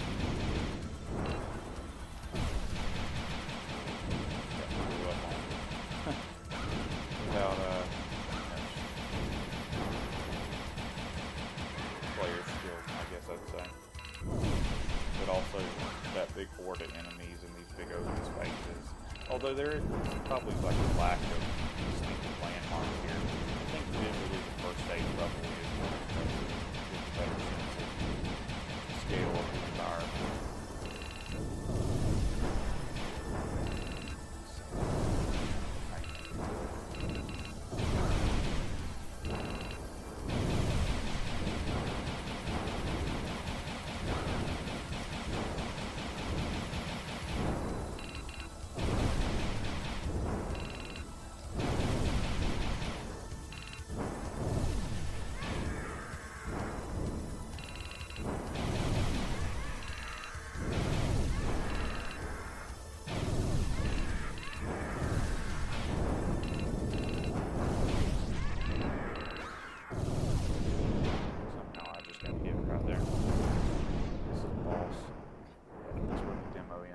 Sandworm stuff.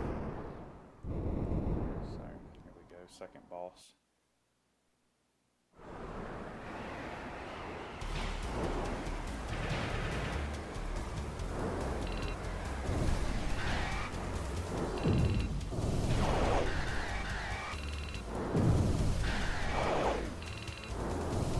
Might show off one of the Saturn's famous weaknesses that those kind of like dithered mesh transparency. Care about this stuff. A lot of technical analysis about the Saturn and about how we struggle with transparency.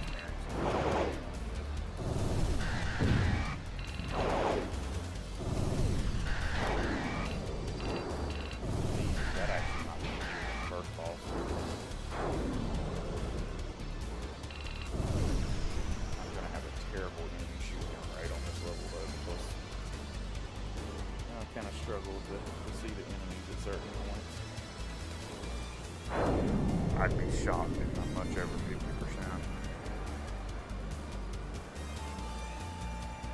I'm higher than I thought. Still not good, but...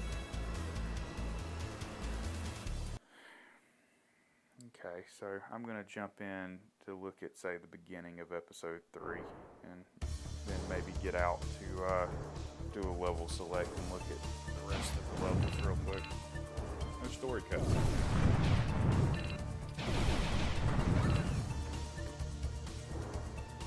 I think 4 must be the start off like flying and close that tunnel. Trying to remember what the level order is.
basically having to play off memory and the radar.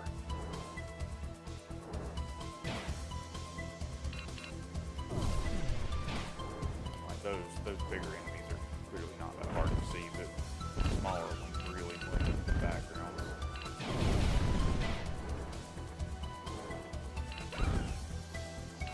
Here, I might not even make the boss.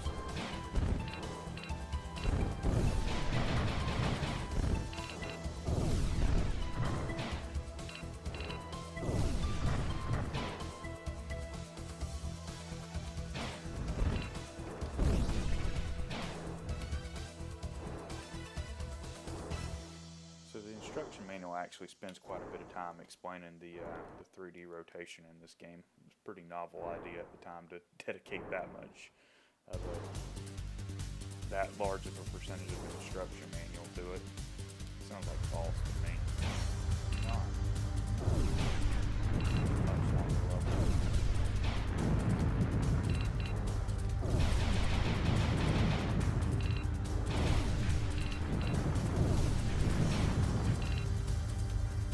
There's our boss.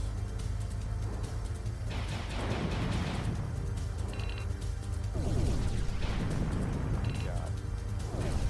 12 minutes. If I die here, I'll just get out, but I'll try to beat it.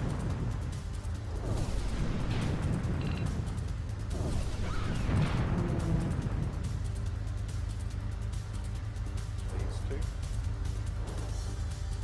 There you go, there's phase 2.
I don't know. I thought I did really bad on enemies last time, and I was at 75. I was thinking like way lower than that.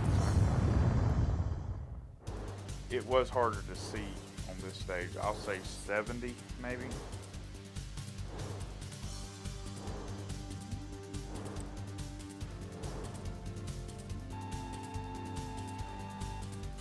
Way higher than I thought. Okay.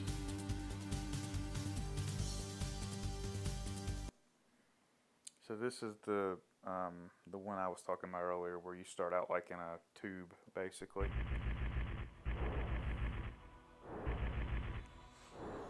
Yeah. All right, I'm about to go back to title screen and do level select and just look at the class. Three episodes real quick before I go move on to the next game. Not a super long game either. Clearly I'm playing on easy, so this could be way more difficult. But say if you know what you're doing, you can beat Panzer Dragoon in an hour. You're probably not going to beat it in an hour on your first try, though. None of these games are super long, though, in terms of launch games. They're super content rich, I guess is how I can say it, because they don't ever provide arcade games. I don't know if they have well defined way just since they Clockwork Knight do. That's a good enough look at this level. So I need to soft reset. That would be ABC start. And now level select to look at the last 3 levels. So let me see if I remember how to do this. I think it's up, up, down, down, left, right, X, Y.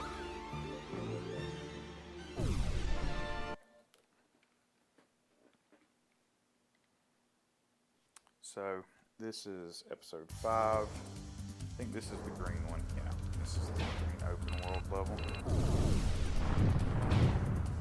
I kind of suspected maybe this would have been the best demo level, but clearly they're not going to show off a level this difficult in the demo. Like the sense of scale here is probably better than 2, I'd say, since everything's not just an open desert. But dealing with this many airships at once is probably too much for a player's first taste of this game. It's probably more appropriate.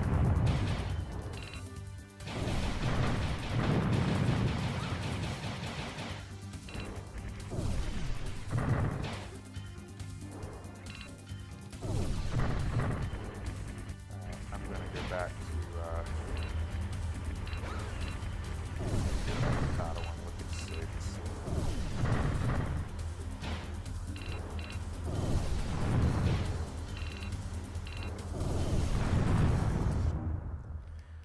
So 6 is the one that starts with the chase sequence.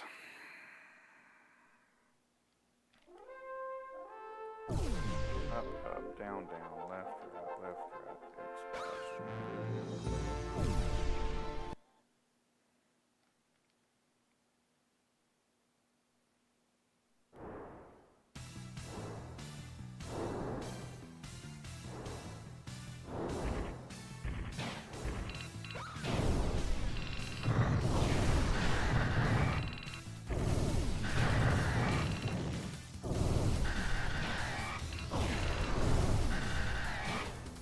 I guess I could have level selected on the part 9 or also earlier to just jump to attic. I saw enough of that game that I didn't.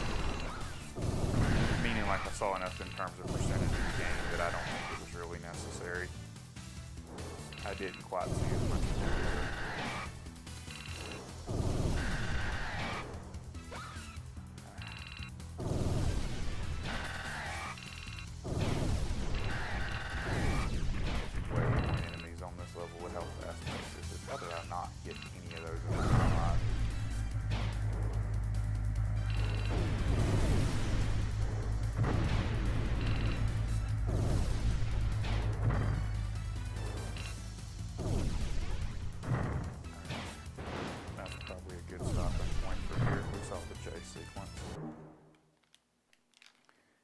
Now, a quick look at the final boss. So the problem, or not the problem, it's not a problem. The challenge with the final boss is not necessarily that it's hard to kill or anything. The challenge is to do this without taking damage, because if you die, you have to start back at the start of the episode.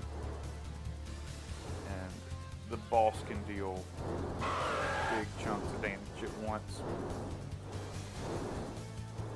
The Dark Dragon.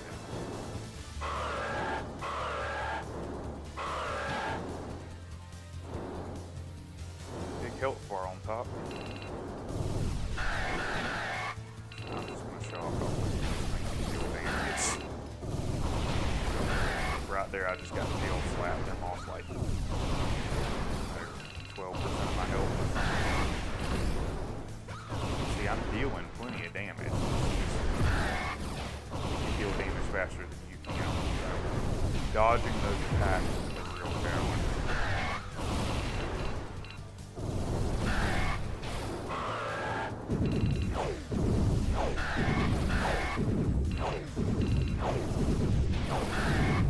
Straight up. Memorization on this. Figure out how to dodge some patterns. There. My fault.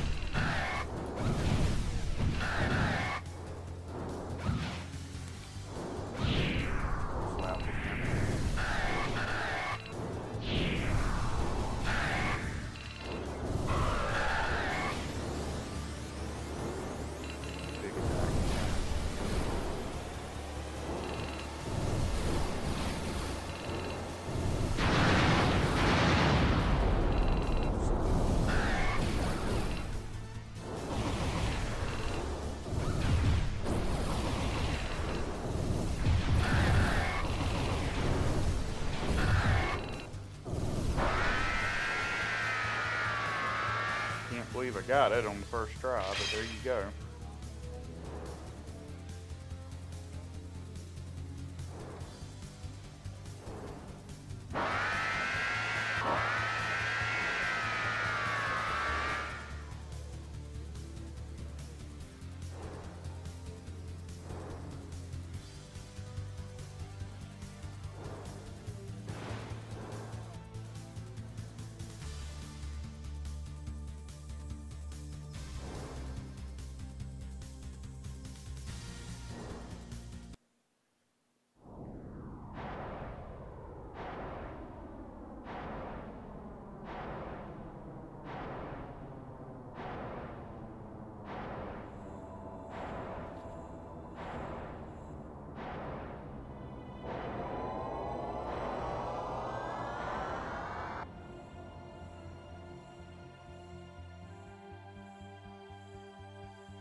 I didn't plan on actually seeing this cutscene, so I'm about to be behind on time, I think.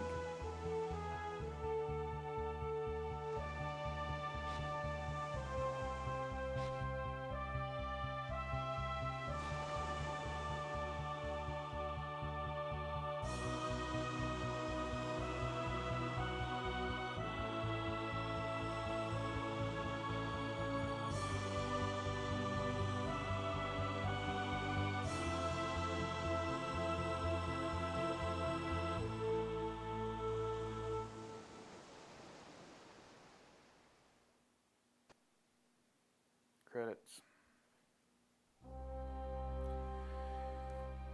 Some of the Japanese style artwork is much better than what we got here on the cover.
Final showdown.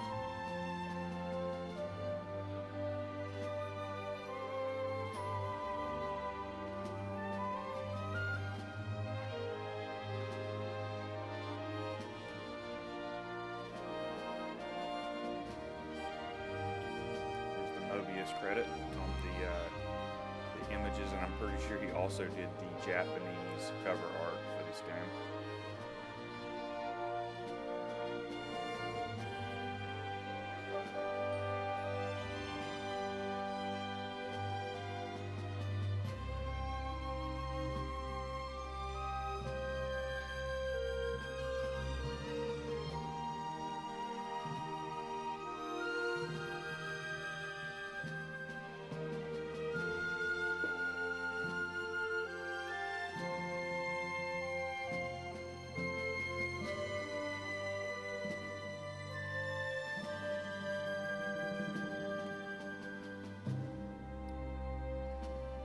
Yukio Futatsugi.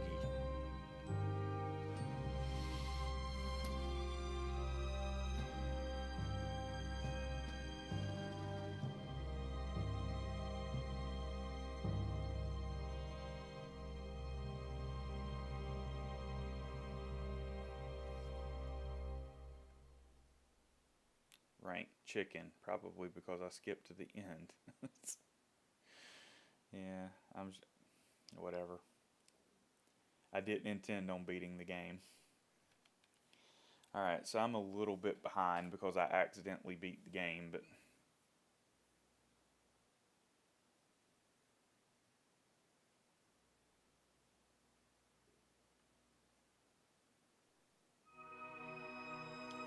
back in title. Okay.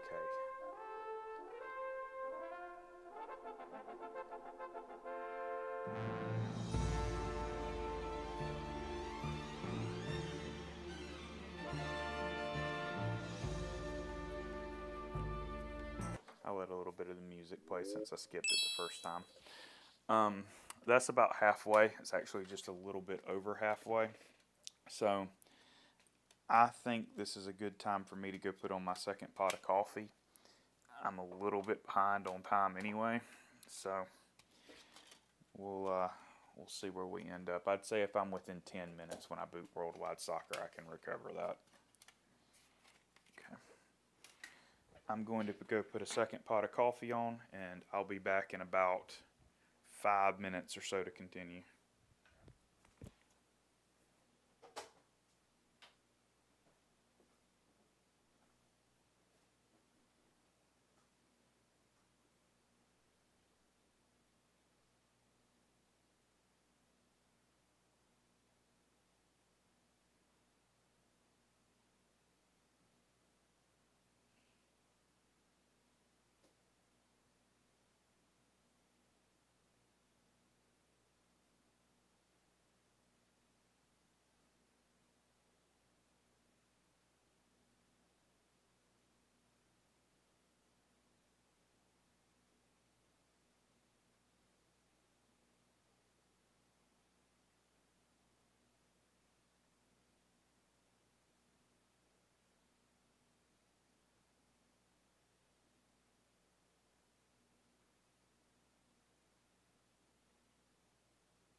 Okay, so my stated goal is to be no more than 10 minutes behind after the quick break to go make another pot of coffee, and I am on the money 10 minutes behind, so I did it.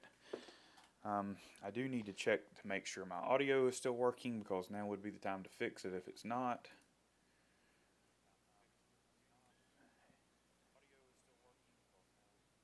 Alright, sounded like it was working fine to me, so let's boot. So, this is Worldwide Soccer Sega International Victory Goal Edition, also developed by Team Aquila, which is the same as Clockwork Knight earlier. This is sort of like a World Cup style football or soccer game. International teams. I'm 10 minutes behind. I'd say the goal is to be out of here by 9:46 or so. I need to make a little bit of time here.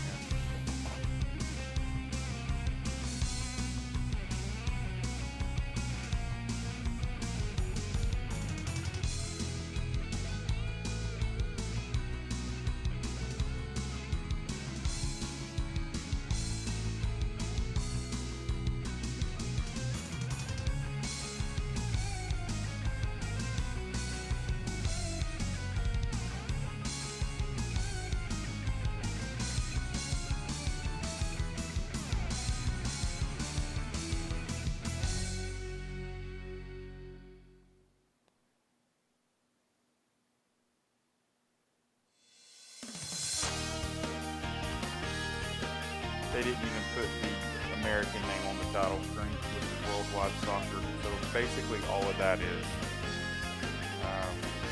a subtitle on the US box art. Okay, so looking at modes, look at options. I do want to put it on easy. We'll go 6. We'll go right down the middle. Fine. So this is pretty self-explanatory. Penalty shootout. This is like a tournament mode. So, and I am not really clear on what the difference between W League and S League is, because they both look like season modes to me. Try to prove them.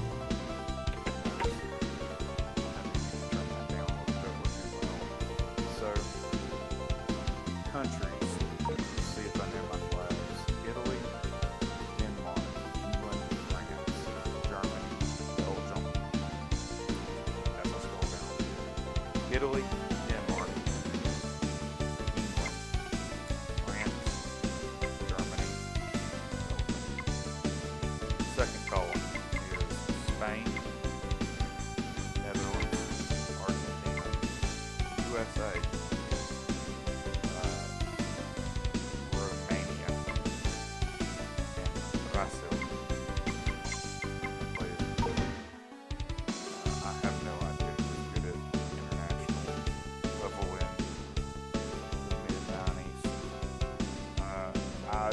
my gut feeling would be that Romania is probably the least good of these teams. For sure, we'll play Romania. Italy versus Romania, a classic international football matchup for the ages.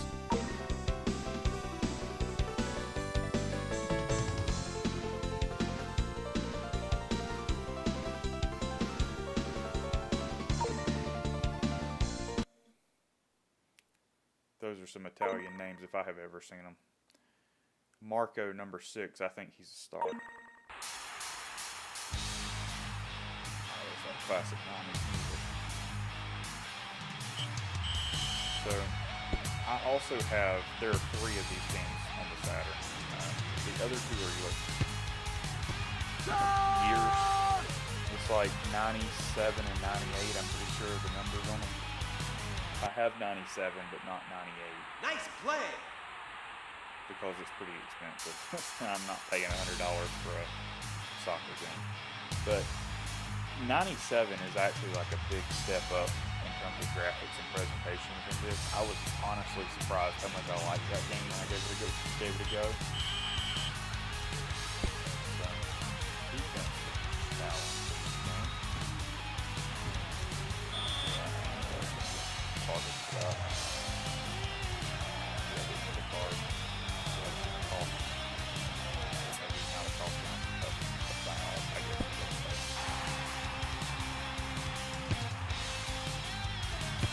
my number one complaint with this game before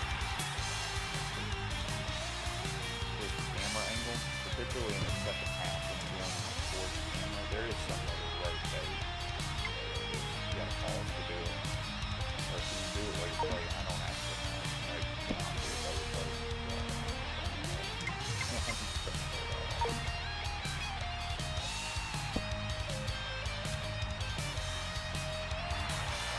Defense is a problem without fouling. So we're in the seventh.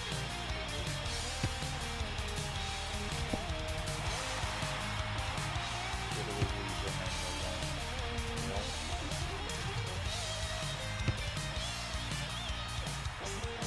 I'll probably have to rotate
fast forward there.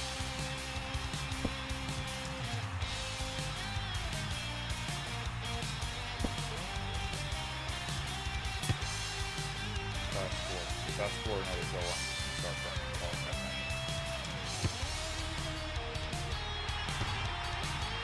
So that's good.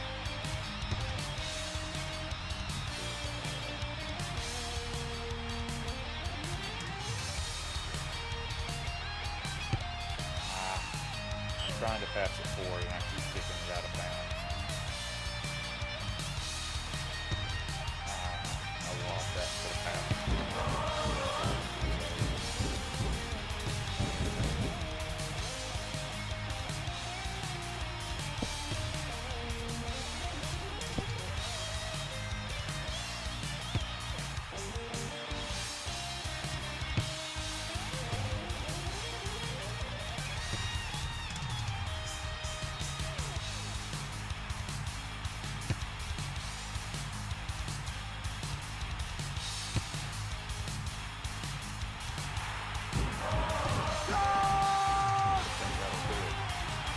They might score 3 goals, but I'll probably pick up some more along the way without even meaning to. Perfect! I don't know if I'd say perfect.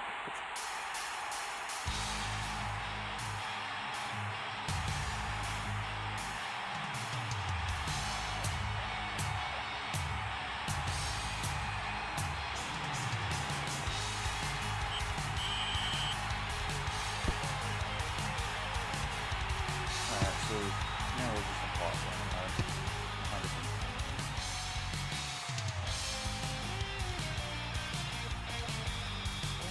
We're playing 6 we're playing at 9 times. That means every minute would be 6 seconds, 7 seconds. 1,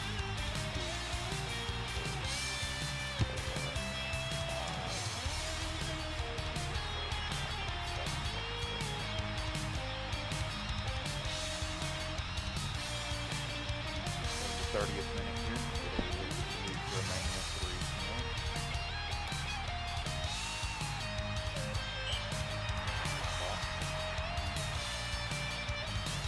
Oh, we got a throw in. I have no idea how this first one went.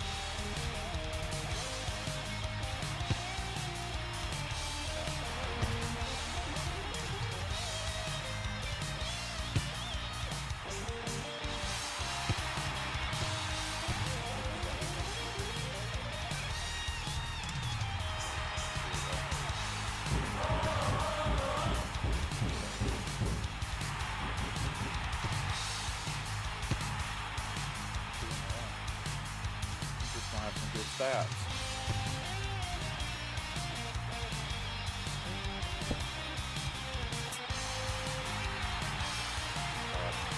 Yeah, that's bad.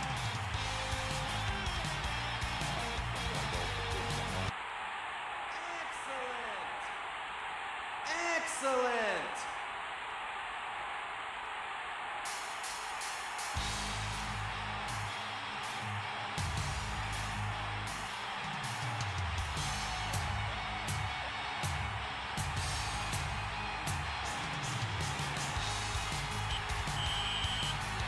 Second half. Second half of the game is not in my favor, so goal wouldn't hurt.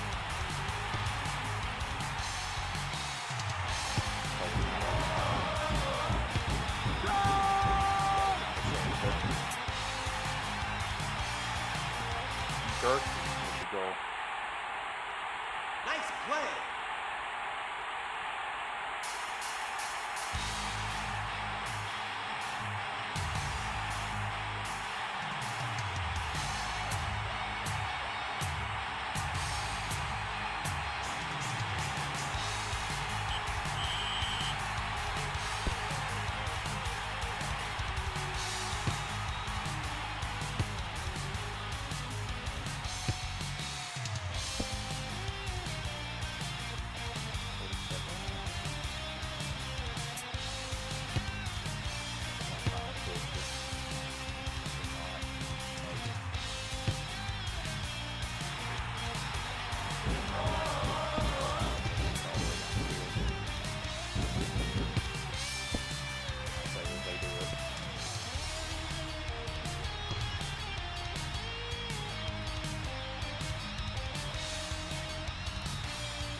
Alright, so Italy leads Romania 4-1.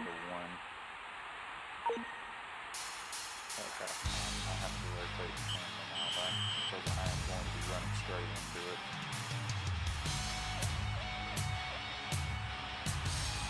Sure, we'll play the second half like this.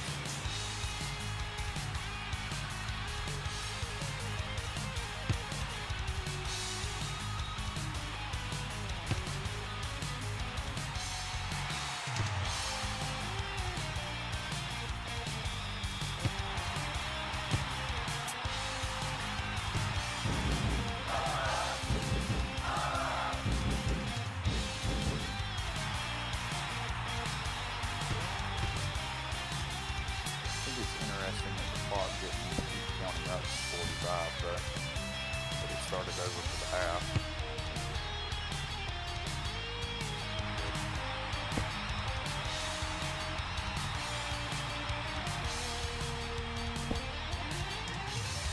No idea where they're going. They're going the wrong way. I don't think that this is like some complicated tactic they're trying to pull off and just lost.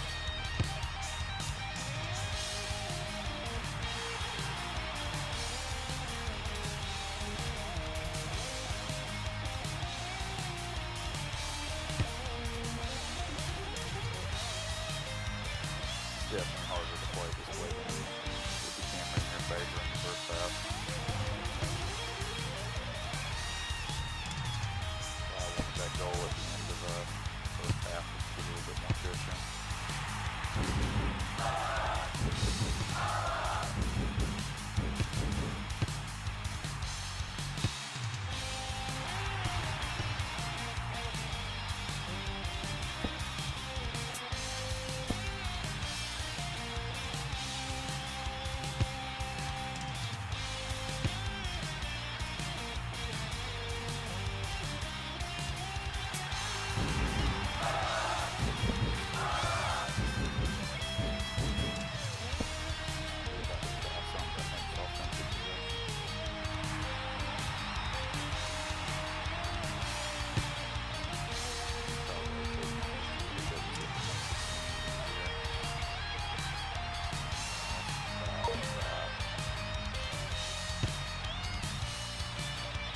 problem with gauging depth.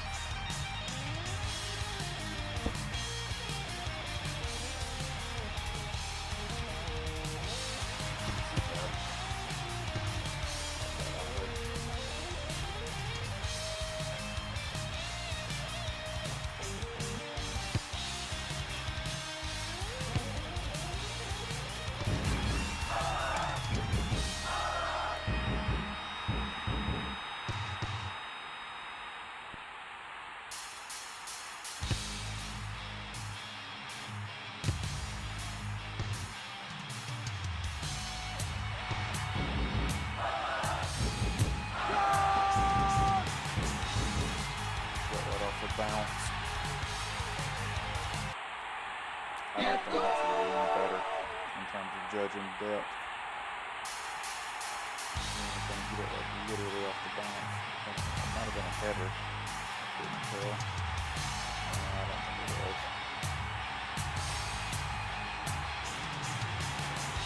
These models aren't the best, but it looked to me like something kicked up. So we'll go back to the side view. Italy leads Romania 5-1 in the 70th minute. The game is basically over with in terms of outcome.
Italy leads Romania 5-1.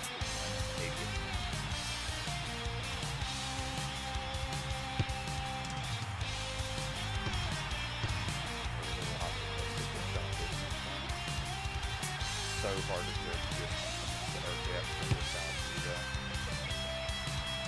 It will be the last time I put it goal.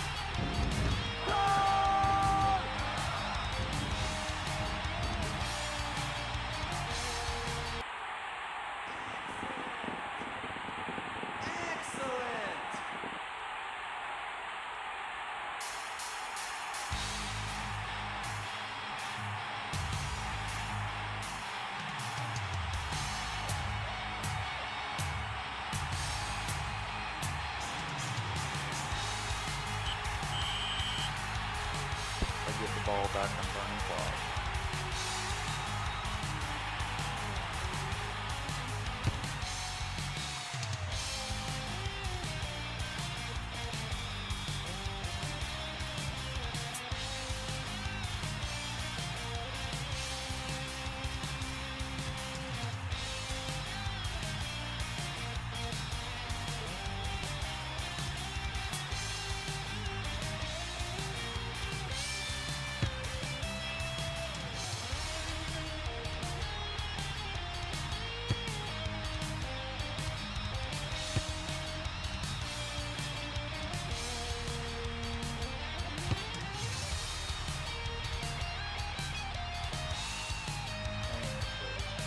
In the 90th minute, I believe we're about to be in extra time.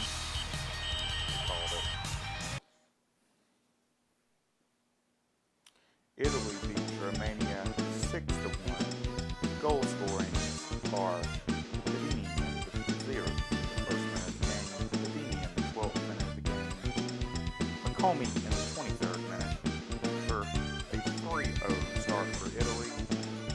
Lopez scores for Romania in the 36th minute to make it 3-1, followed by Gertie with a goal in the 39th minute. Bedini adds a fifth goal for Italy in the 67th minute. And finally, Bedini with the closer in the 84th minute. 82nd, excuse my math, the 82nd minute. So, Mansour, Mr. Bedini here, had 4 goals and is undoubtedly the MVP of this match. Italy 6-1 Romania, but Bedini 4-1 Romania.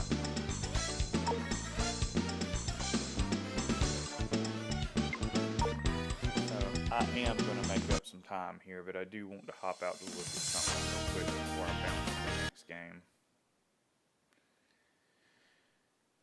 The last time I played this game, I do believe that I played a penalty shootout, and I believe that I was absolutely mystified by how it worked. So we're about to look at that again.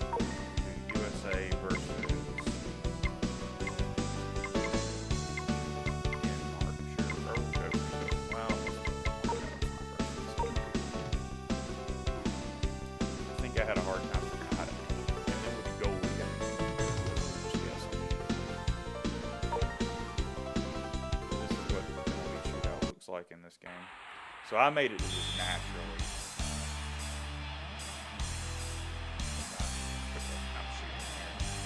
So I made it to this on like an actual 2-2 tie game or something. I was playing normal then.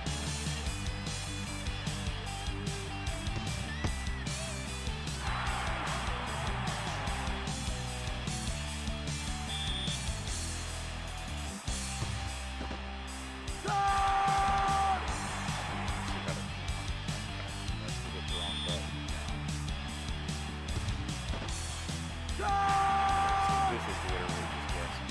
There's no skill involved here, really.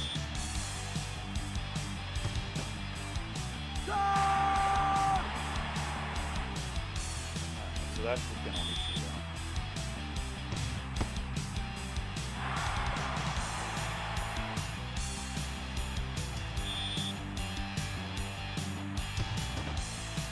I guess this dude probably should be this somehow. There's no way to pause either. Okay, so that is the penalty shootout in Worldwide Soccer Sega International Victory Goal Edition. But the most important thing is that Italy beat Romania 6-1. Alright, and now we move on to the 2 AM2 arcade games at launch. First up is the pack-in game, Virtua Fighter. This is my second ever video game.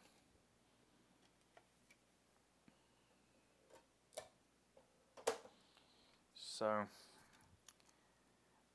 I don't know if it's just me or the thunder rolling behind the background.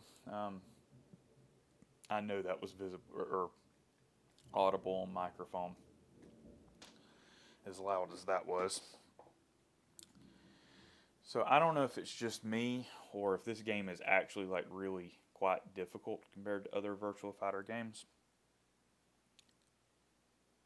I have no idea if I just suck at it, basically. But I really struggle at this game compared to, say, 2, which I'm more familiar with playing.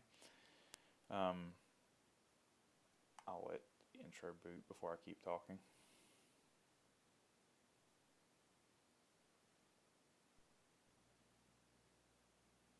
I thought there was an AM2 in there somewhere. Maybe I don't need to hit anything. Watch this, why not? Watch the demo mode.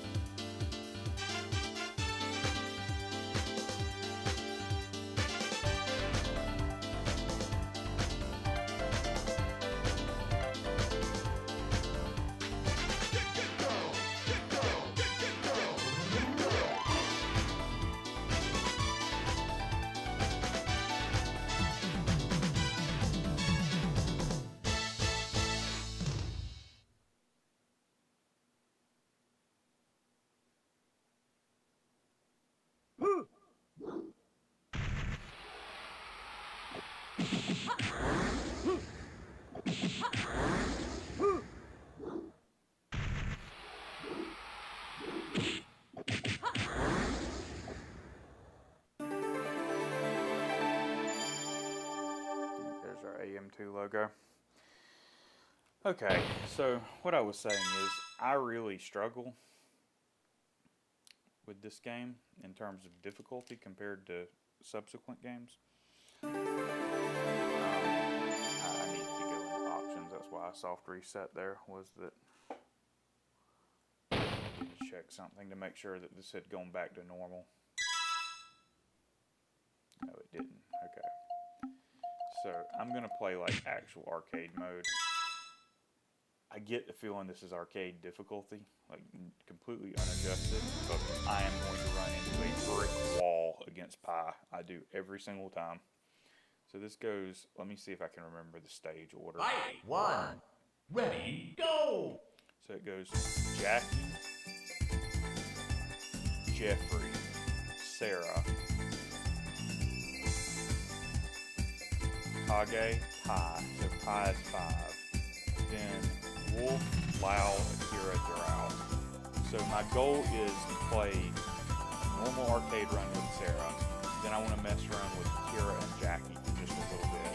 And then I'm going to turn the difficulty all the way down and do a run through arcade mode with Sarah to get to Durao. And even with the difficulty turned all the way down, I'm probably going to get my butt handed to me. Durao.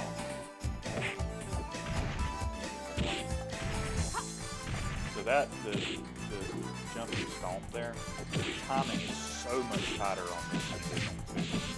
I really struggle to get that in. And like that's really, I guess, one of your biggest goals with Sarah is to punish. Ready, go! Let's go. Basically the same position. KO!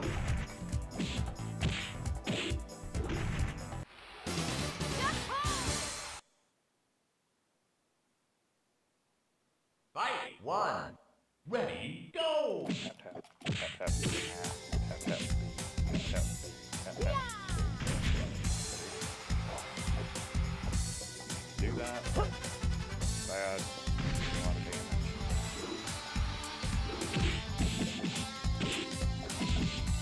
KO!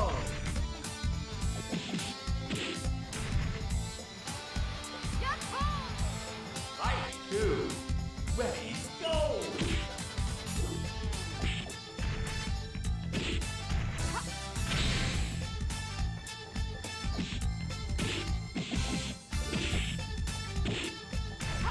KO!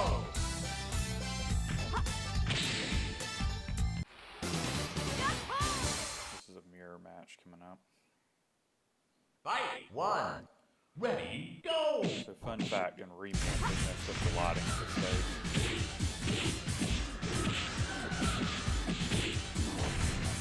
That means do me.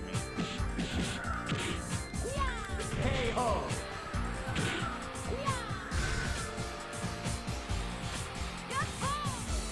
Fight! 2, ready, go!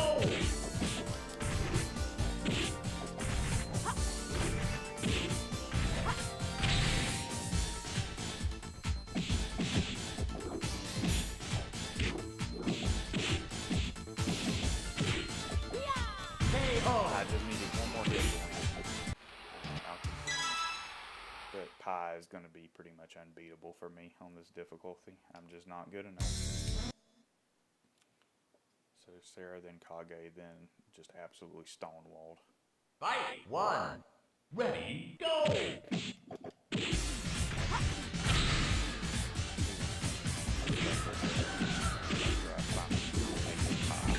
KO!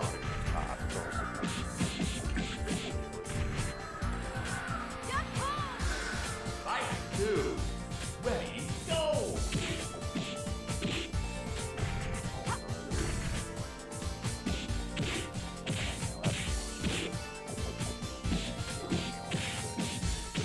KO!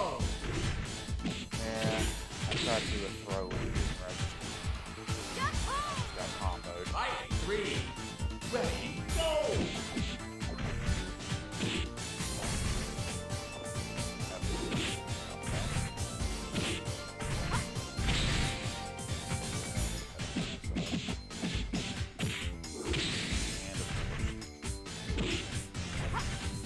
KO.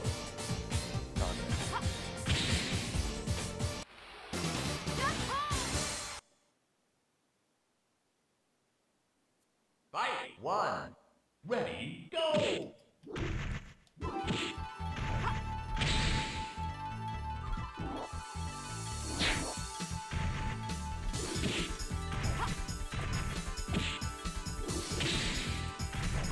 KO.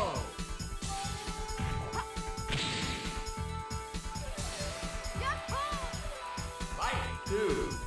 Ready, go. Should have this.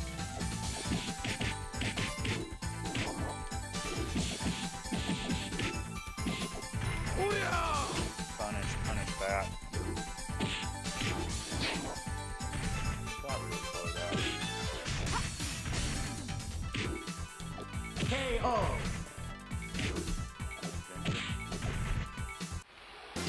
Alright, so here you go. I'm just about to get obliterated by Pi, just like always. Fight. One. Ready, go. So fast.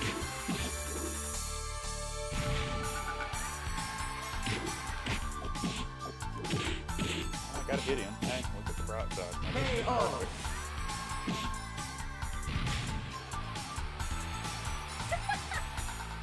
Fight. Two. Ready, go.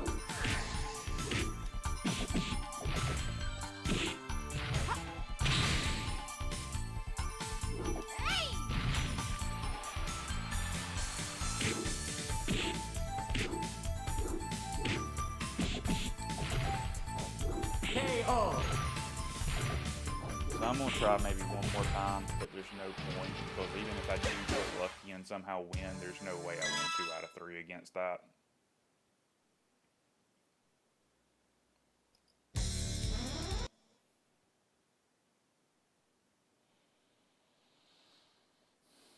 Fight. One. Ready, go.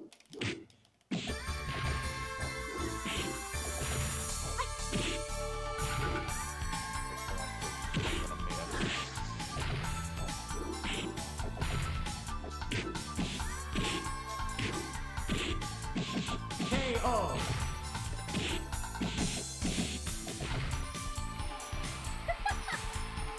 Fight. Two. Ready, go.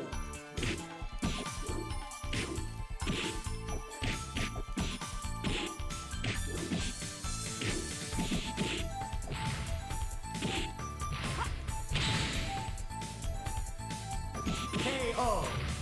Yep, I'm not beating that. Just absolutely stonewalled.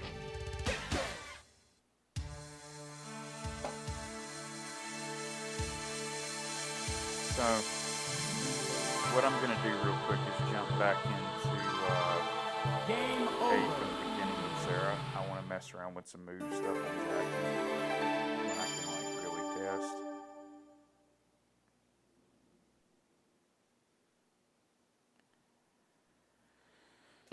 So there is no training mode. Like this is literally just arcade. I mean, it's literally just the arcade game on a disc. No practice, no training, no tutorials. Fight. One. Ready, So go. tap up B. Yeah. Then it's B down.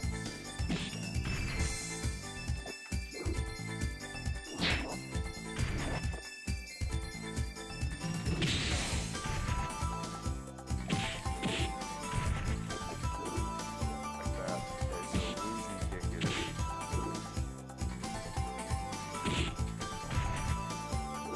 yeah, like that. Time over.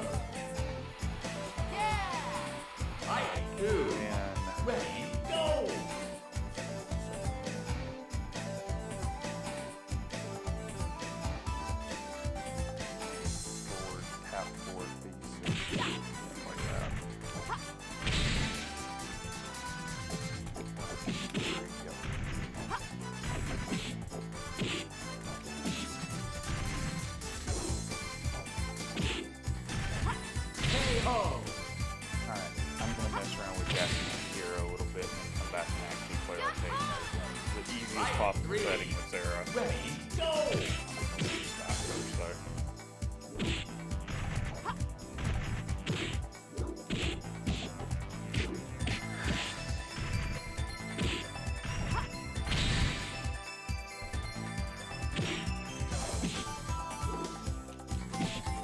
KO! I was trying to do something just to register that. I was trying to do a standard throw, which is a G Fight plus one. A, Ready, a go! G plus T. Alright, come on now. I know I'm pressing the button. There you go.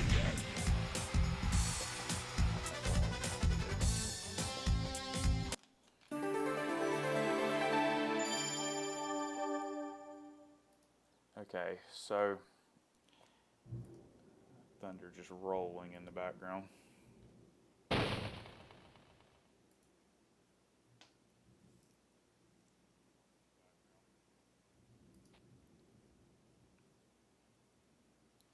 So I am going to hop into arcade mode as Akira first. So basically the whole reason I want to play Akira is to do like his force palm move. He's probably less Fight forceful in one. this game than others. Ready, go!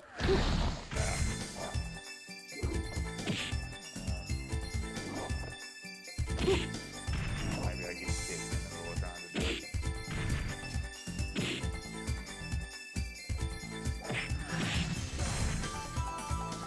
KO! Yeah, he doesn't take a kick in the head very well. He gets kicked in the middle of trying to do it. Fight two. Ready, go! It actually doesn't do that. The thing when you fight Akira when you control Akira is it's so damn hard. Clearly that's not. That is some kind of combo that I don't know how to do. Like you can't punish the same way you do with Sarah when they're down. I don't know. I just remember that move down forward speed. Fight three. Ready, go! It's like, yeah. That's probably. Just really much. I really don't know his moves clearly. Okay then. I guess we'll just button mash until we win. Because I have no idea how to do anything.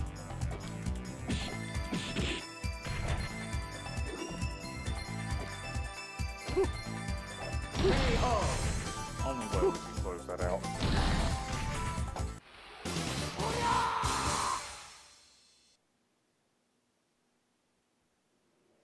Fight I'll one. lose on purpose here to go back Go! to title. Well, I probably need to stop screwing around because I actually kind of am tight on time.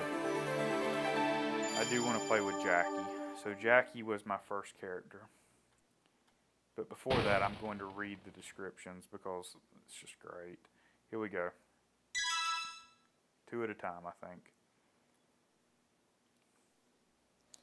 So Akira Yuki is from Japan. He's 25 years old, a kung fu teacher, and his hobby is kung fu.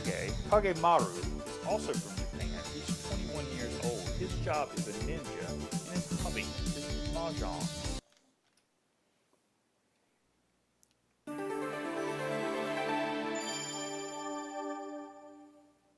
Now we're going to do the 2 Chinese characters.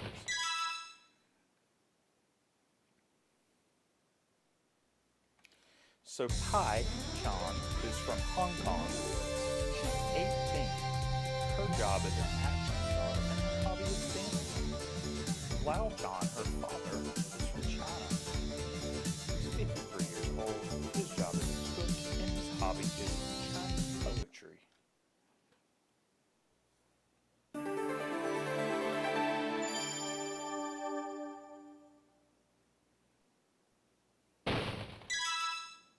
Now we're going to do the 2 heavyweight characters. Wolf Hawkfield is from Canada. He's 27 years old. His job is a wrestler, and in case you were wondering, his hobby is karaoke.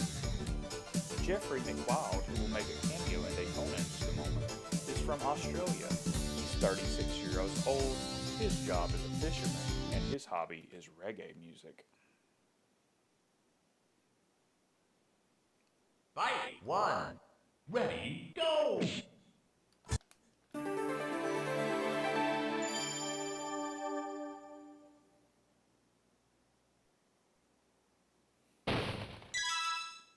And then the two Americans. Sarah Bryant is 20 years old. Her quote job is a college student, and her hobby is skydiving. Jackie Bryant, her brother, is 22 years old. His job is an IndyCar racer, and his hobby is training.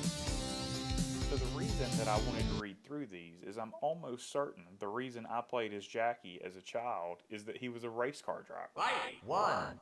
Ready, go! So he's basically Sarah, just slower and stronger. Same punishment. KO! Get out of this ring.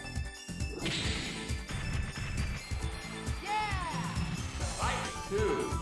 Ready, go! That beat. That's literally just Sarah.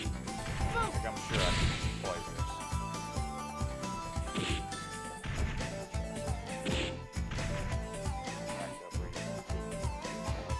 KO! Yeah, I'm having problems with the road. Fight! 3. Ready, go!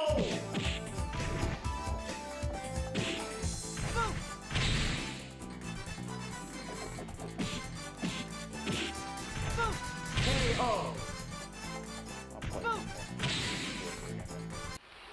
I need to turn everything down to actually get through arcade mode with Sarah. Fight! 1. Ready, go! This is a pretty competent version of Virtual Fighter. It's got some graphical glitches, but I don't think it's as hard. It's like 40% of my health bar. KO! I don't think that this version is technically challenged as a lot of people have made out. Fight! I 2. actually think Ready, it's better go! than it's not fairly good. Those textured polygons instead of flat shadings. I was trying to do it slow. I really KO! quit that because I'm struggling to get those inputs in at the same time for whatever reason. Dear sister. Fight! 1. Ready, go! Alright, let's soft reset the title.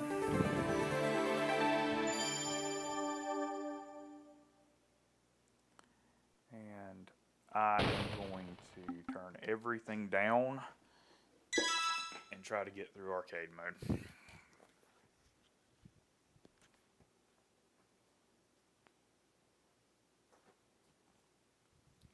So even with everything turned down, I personally still struggle to get past Pi.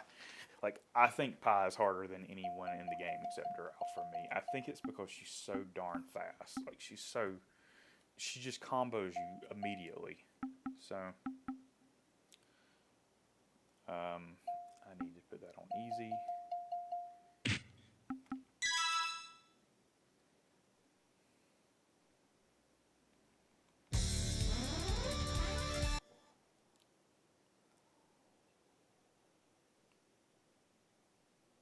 Fight! 1. Ready, go! I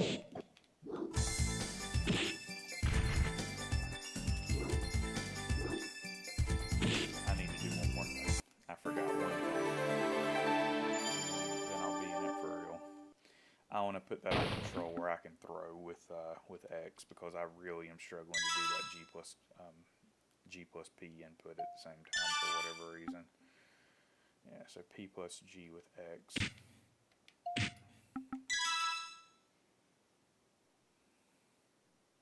And I am playing on like baby mode over here. And I'm still probably going to struggle. Fight! 1. Ready, go! Not what I need to do.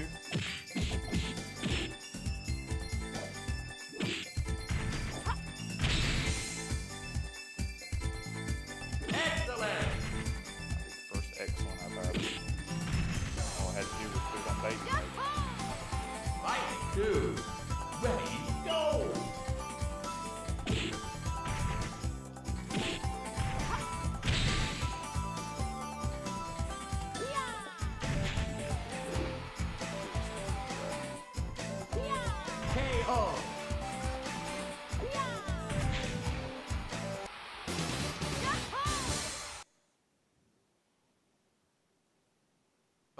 1.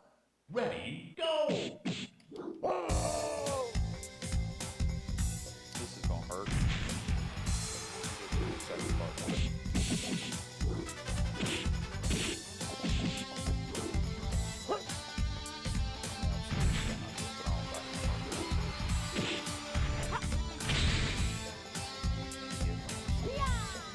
KO!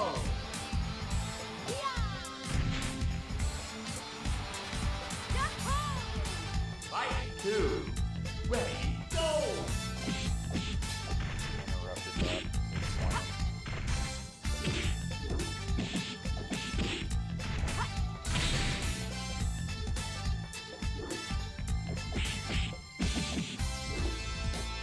KO!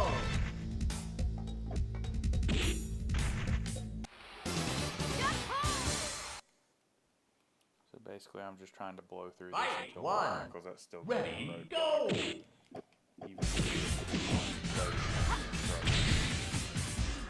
I might have to run out. That's what I had to do. Stop playing offense. KO!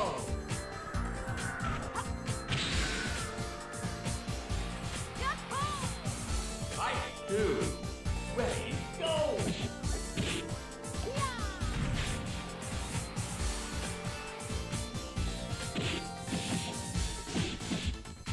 KO!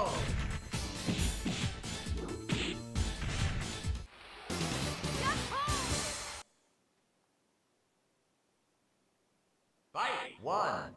Ready, go!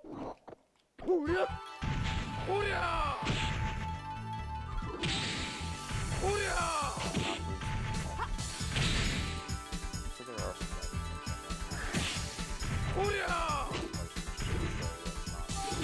actually gameplay relevant, I think.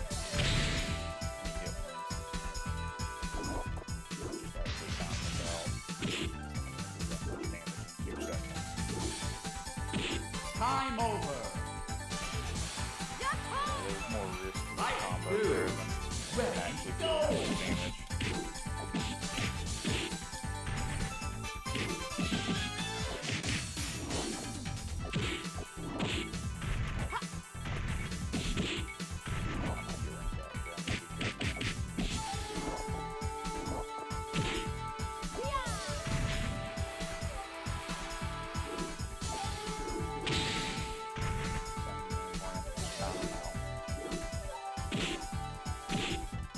Time over!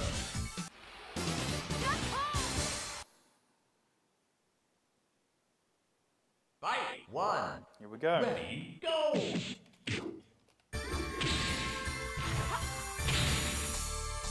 I'll start like that on actual normal difficulty.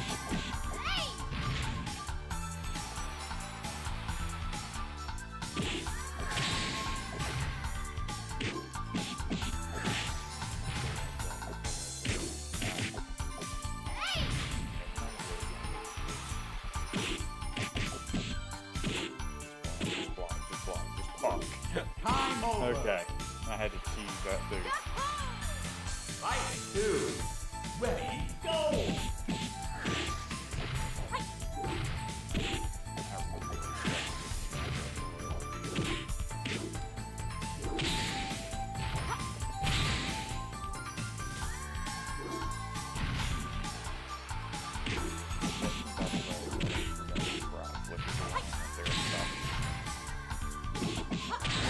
Ring out!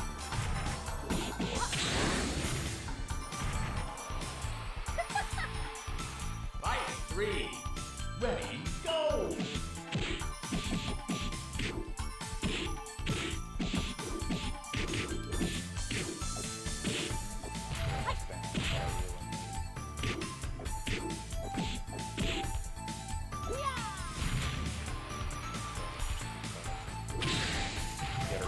KO!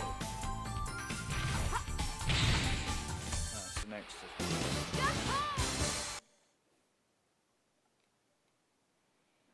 Fight 1. Ready, go! no hits landed in that opening sequence. It took like 4 seconds.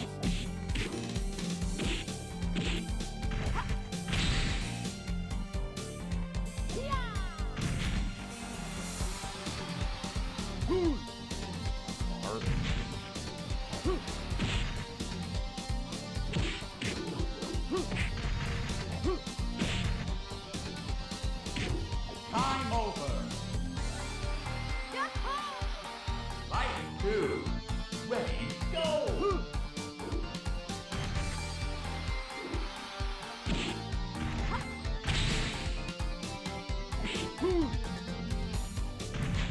don't have a lot of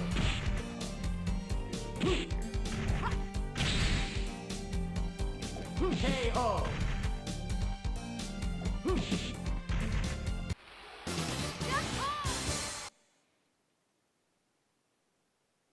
Fight! 1. Ready, go! Wombo combo. Get out of here.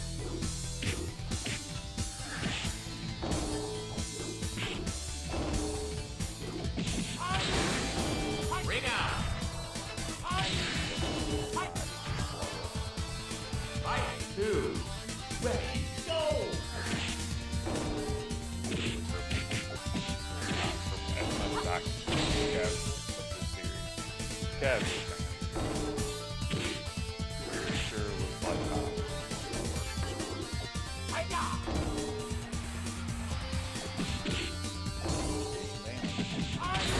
get combo. KO! Alright. I don't have a lot of time to waste here, so I need to get through this.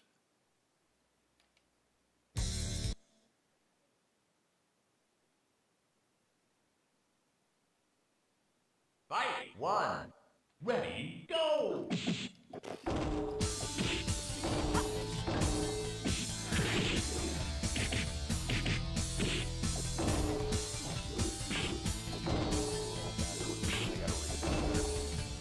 Ring out! Fight! 2. Ready, go! Backwards, don't.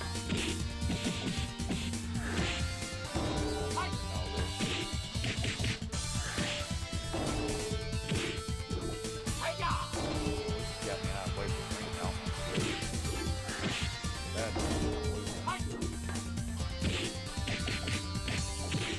KO!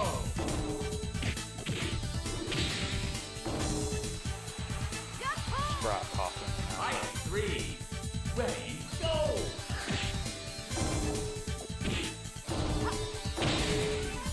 Start. Really good start.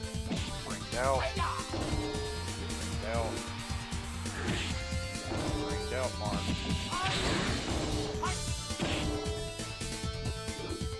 KO! So, stop.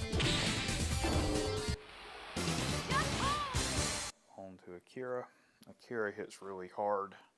Fight! That's the 1. thing with him. Ready, go!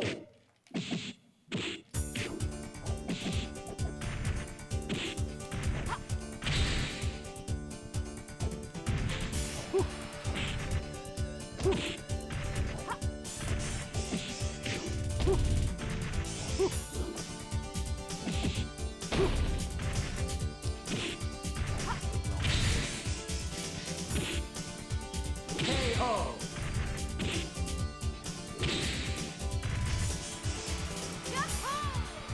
Fight!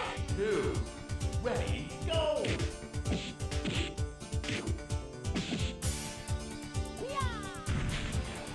really close. Yeah, that's what I was doing wrong earlier, was I wasn't close enough.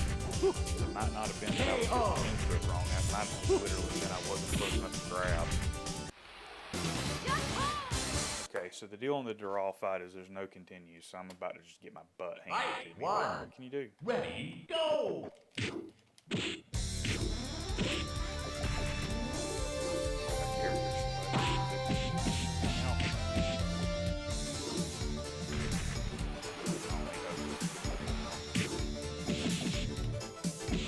Ring out! Really have to be like right all up in their Fight! 2. Ready, go!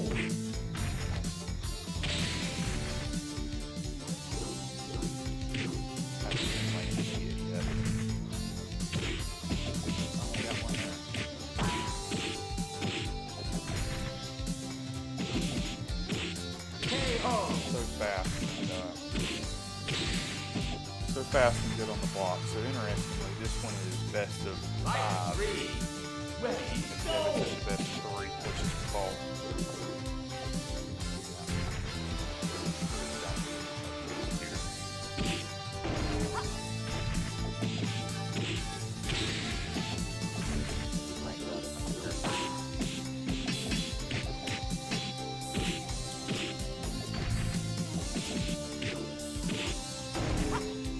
Oh, I got one.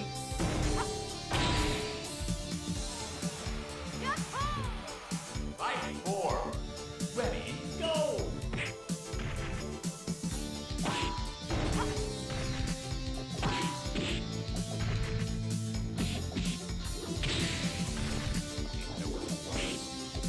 Ring out! Well, at least I won once.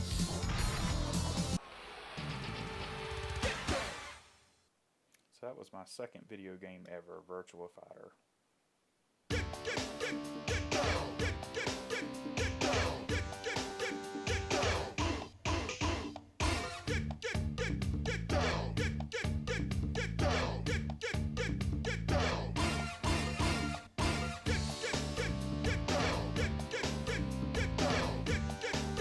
Takanobu Mitsuyoshi. I did not know he worked on it.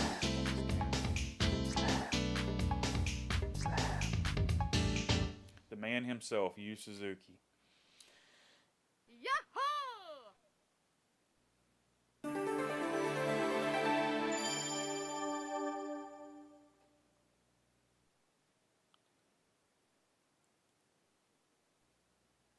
Alright, so one game to go.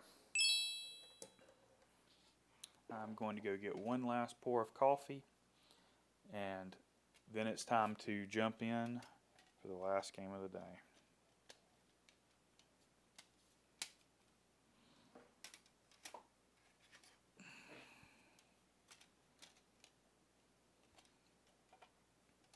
And I am basically on schedule, so that's good.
So here we go, the final game of the day. My first ever video game. The reason I wanted the system, Christmas of '95, when I was 4 years old, is this silly little game called Daytona USA.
I'm going to see what it does if you don't hit start here. I want to see what a track mode looks like.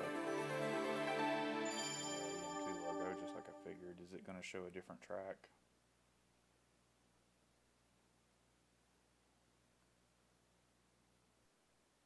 Yeah. Alright, so it just cycles the tracks. That's what I thought. Alright, so we're going to just start off with the classic you know and love, arcade mode 3.7. Please select a race course. Beginner. Please choose manual or automatic transmission. Gentlemen, start your engines. So this is probably not going to be my best gameplay because I'm having to sit in a pretty awkward position here, but I'll do the best I can with it. 3, 2, 1, go! And they're underway.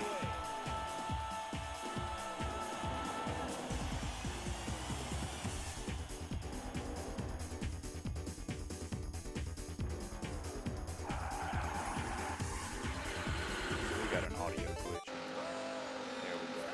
My engine was not for whatever reason. 3, 2, 1, go! So I got And they're underway. not spin the lap that I really have a problem controlling the slide the way I'm sitting and playing this right now.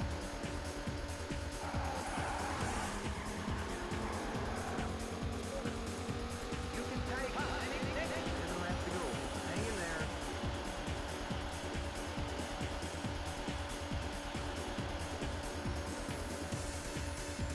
You're looking good. You can take it. Right. Your time has been extended. You can take it.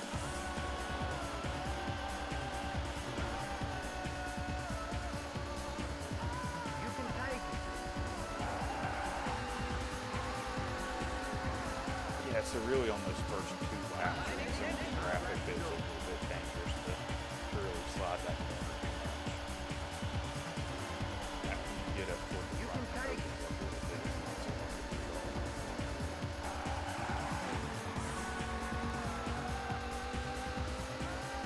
Good lap right there. That was a really good lap. You can take it.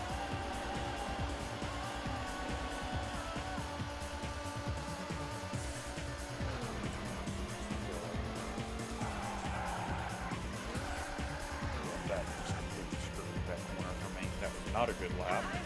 I followed up a really good lap, a really crap lap. The traffic didn't actually slow me down that much. It just threw off my rhythm for that whole corner. Right.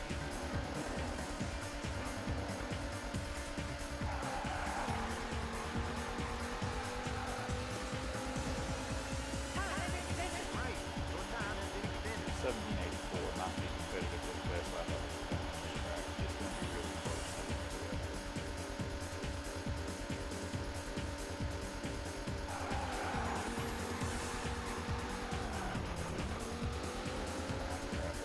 White flag is out. Well, this isn't going to be a good overall time, but that I am very interested to see how much 1784 missed my best ever lap on the top. You're looking good.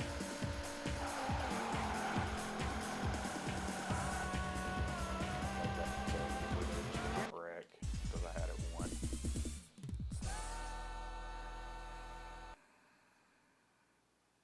Welcome to Victory Lane.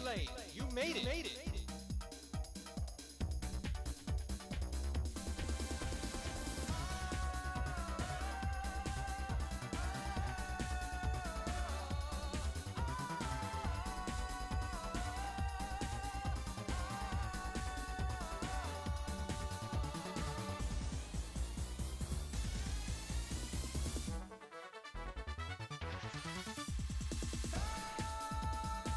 Our very Japanese pit crew here. Or team, I guess. That's probably not only the pit crew. First.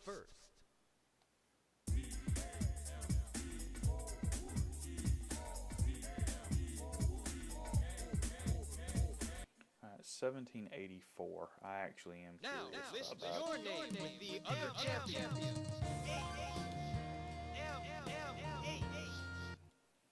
1784.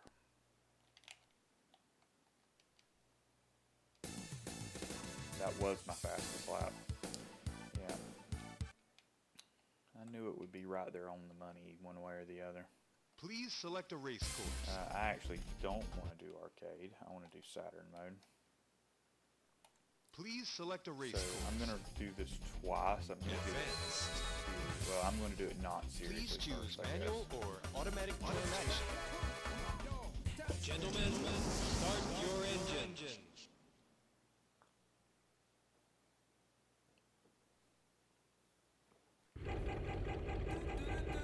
3, 2, 1, go!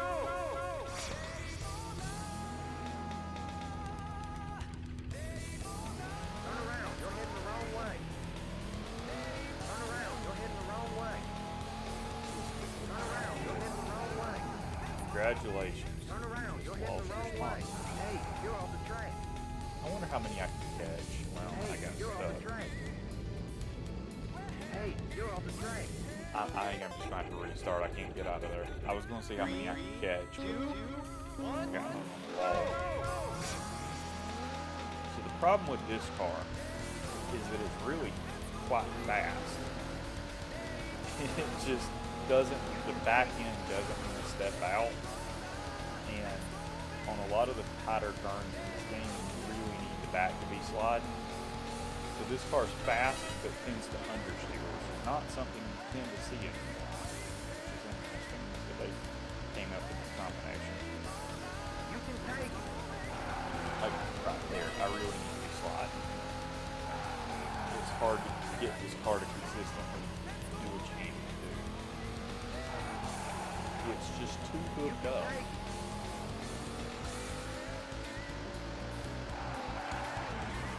Careful, you'll melt the tire.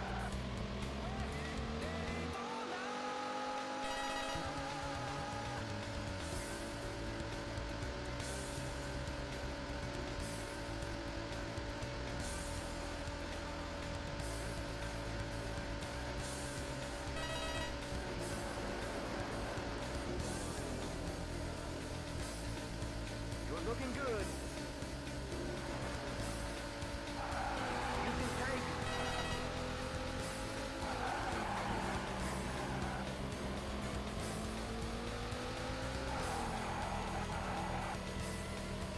Right there, I just pushed off the track.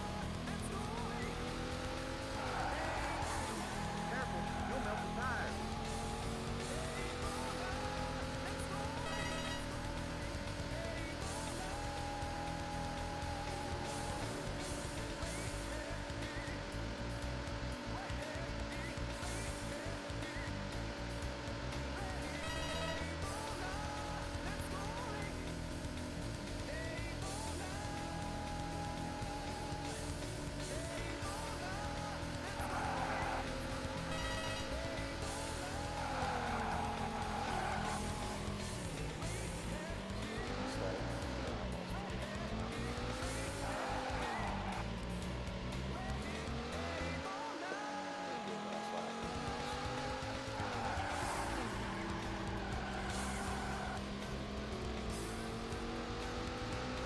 The white flag is out. Behind the lap bar was helping. Final lap.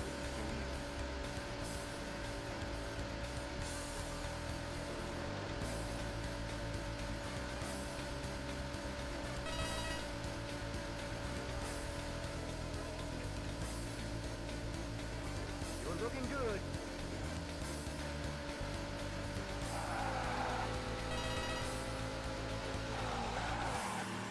Careful, you'll melt the tire. That's bad. I gotta change this. Just see.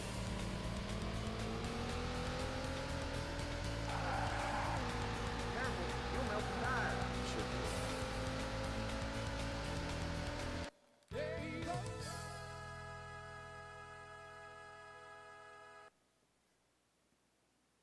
Welcome to Victory Lane. You made it.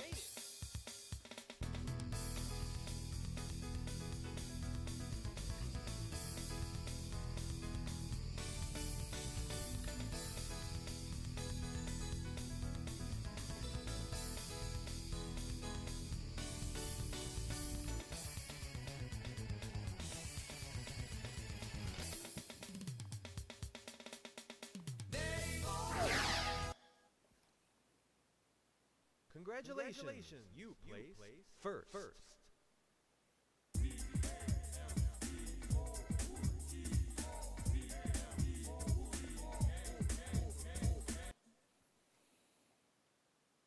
Now list your name with the other champions.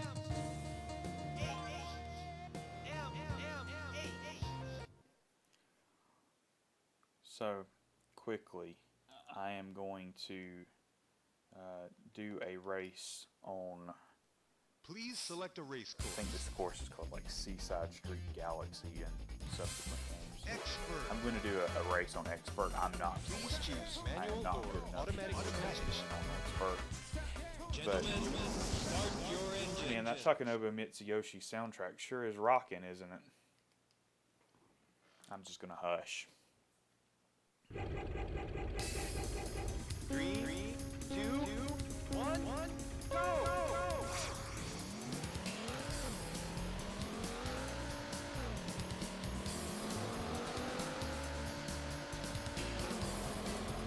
You can take it.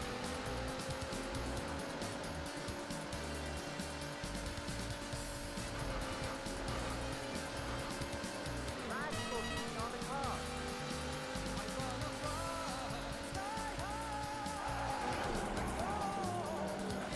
You can take it. It's Jeffrey. What's the matter?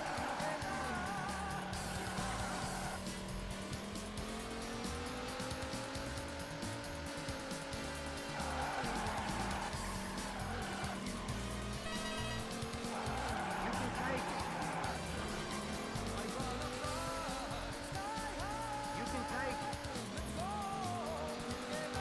You can take it. I just got walled by the computer there.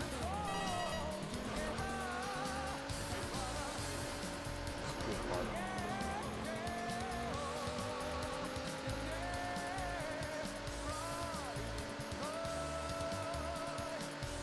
You can take it.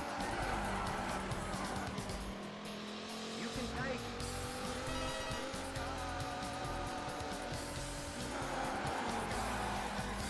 Nice looking on the car.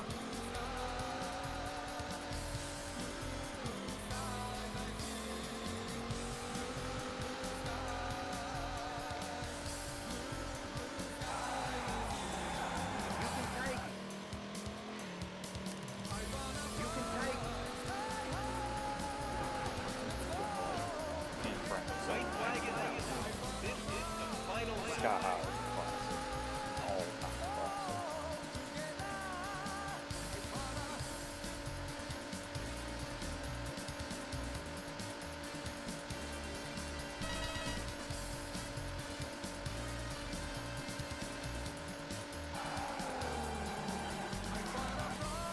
Great driving. Thank you. You can take it. You can take it. I got offline there. Yeah, that was bad. That just cost me any chance I had.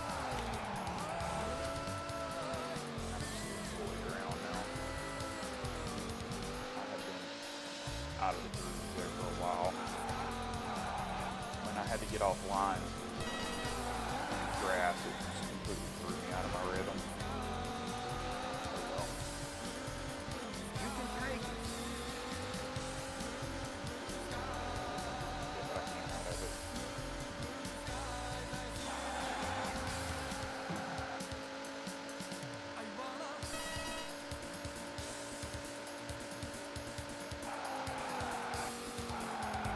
You're looking good. I don't know if the win was on the card, but I could have been right there at it.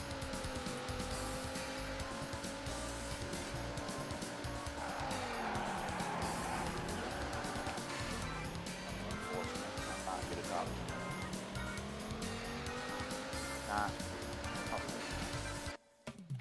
Not bad. Second lap was a little sloppy. Congratulations. You place 9.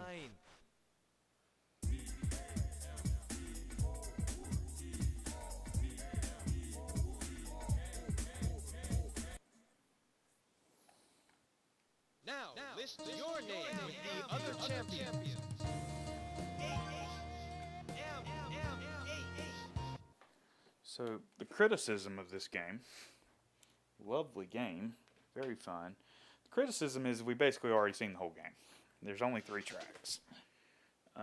So I am going to hop in and do some stuff with some different cars.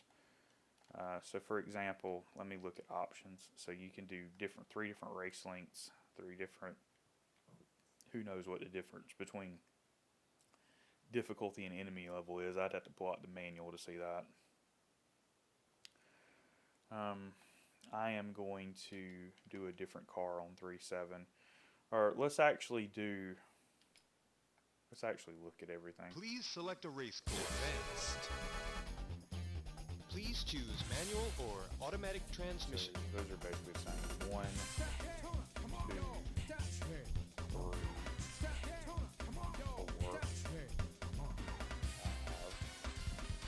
5, course.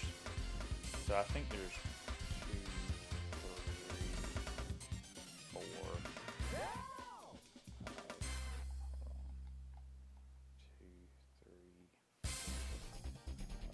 I think there's 5 different cars. Automatic. So I think this is like the fastest Gentlemen, car. I have no idea if this your car is good for engine. this track. I think there's 5 different cars, and then the horse, which doesn't really count. I might actually break out the horse after this just for fun. 2, 1, go! So this car has not so good acceleration, but very good top speed. I'd say that's probably actually the best combination in the game. Probably get a higher skill. You can take it.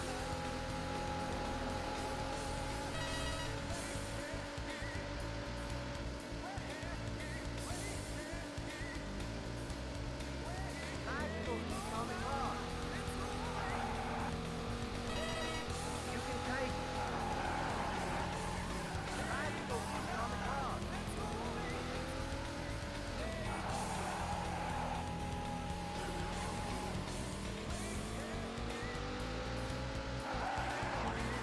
Careful, you'll melt the tire. That's way hard to catch that slide with the blue car I was using earlier. The dark blue car I was using. So yeah, like basically the only options in this game are to play the arcade mode with the clock or to play the arcade mode without the clock, which is called Saturn mode, which uses a few extra cars. You're looking This good. car's way faster than the blue one. Snap the opposite way I would expect. I'm definitely not as practiced with this car as I am You can with take the 2 I'm used to playing with, which is the standard Hornet and the dark blue car. I do get the feeling this is the fastest. These other cars probably are capable of better times than what I was doing. And that 204 at the top is very tantalizing in terms of potential if you figure out how to control this.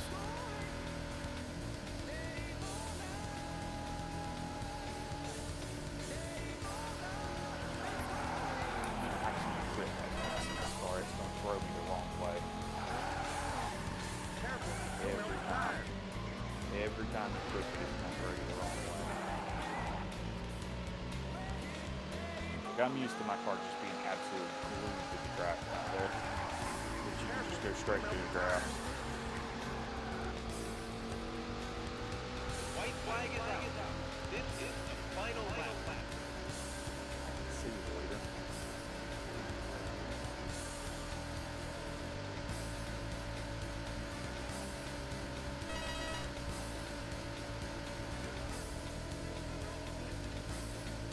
You're looking good.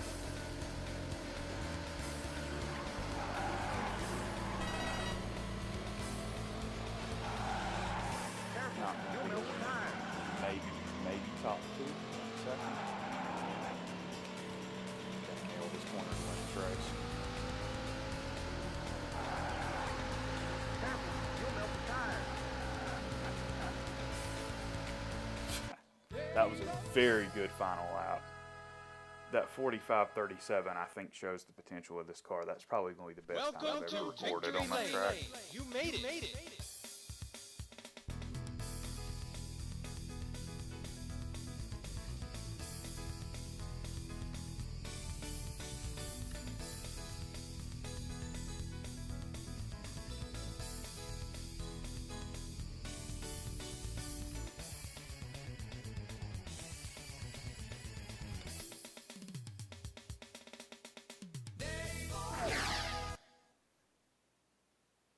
Congratulations. You place first.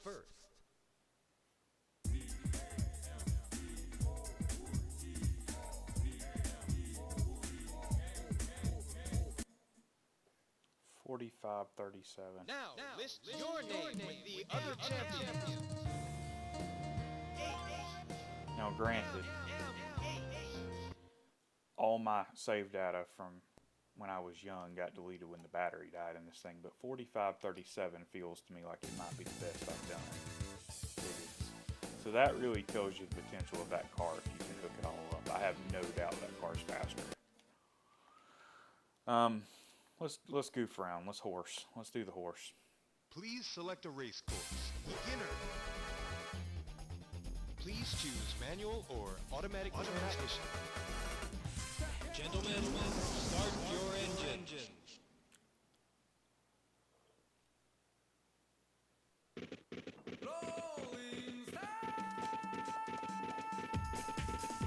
Three, two, one, go!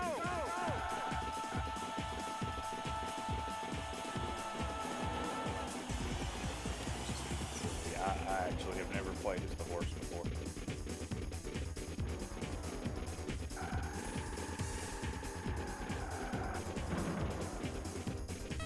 You can take it.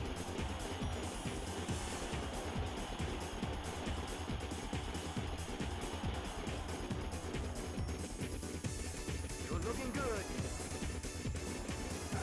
You can take it. It's amazing how this car makes skid noises like a car, or this horse makes skid noises like a car. You can take I it. actually don't want to set a time because I don't want this to register on the leaderboard. So I'm probably going to stop just before I finish. You can take it. Yeah, the horse definitely controls better in the grass than a car does. So that would be very bad if I put grass like that in a standard Hornet. You're looking good. The galloping noise is killing me. We might actually jump back to Seaside for just a second.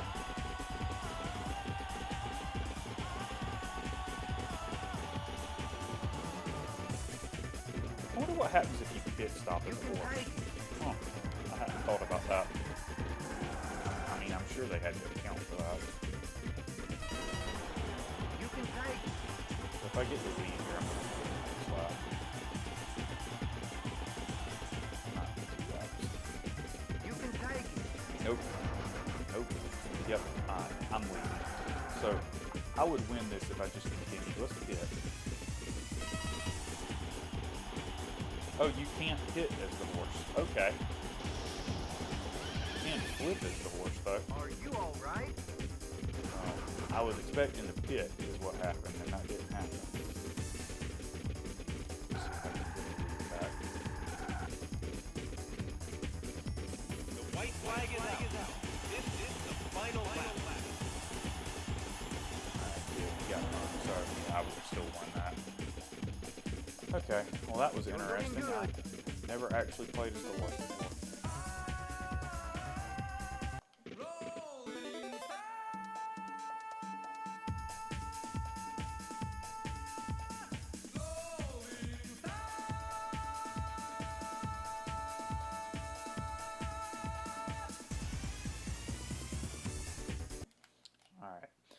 We're going to go to Seaside and goof around and then actually do like a slightly longer race on 3-7.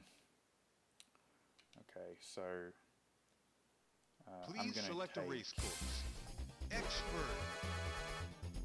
I'll play as Please the standard choose Hornet. manual or automatic transmission. Gentlemen, start your engine. Alright, so I actually want to just like sit here and let all the other competitors get away from me at the start. I'm not actually racing this. 3, 2, 1, go!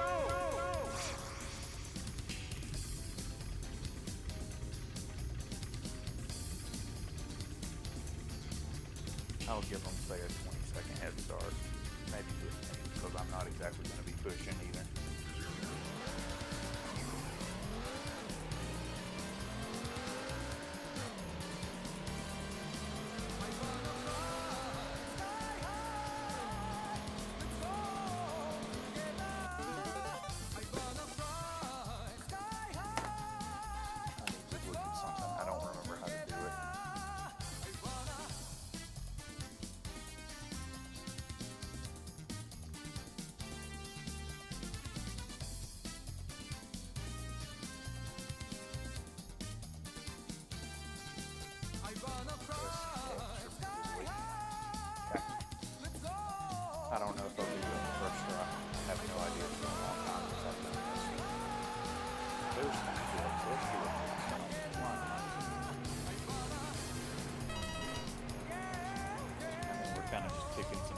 here.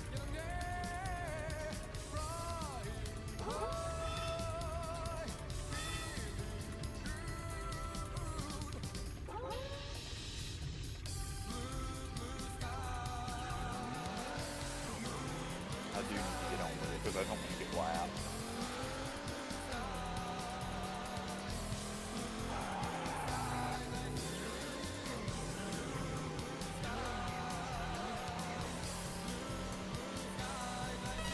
What's the Jeffrey statue? So that didn't work, but there's a way apparently to make him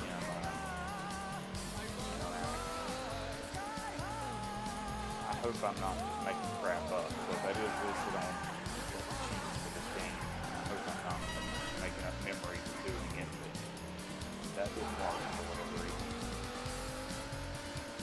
And what we actually came here for, the horses. Why is there a horse in this game? It's because of these darn horses out here running around free.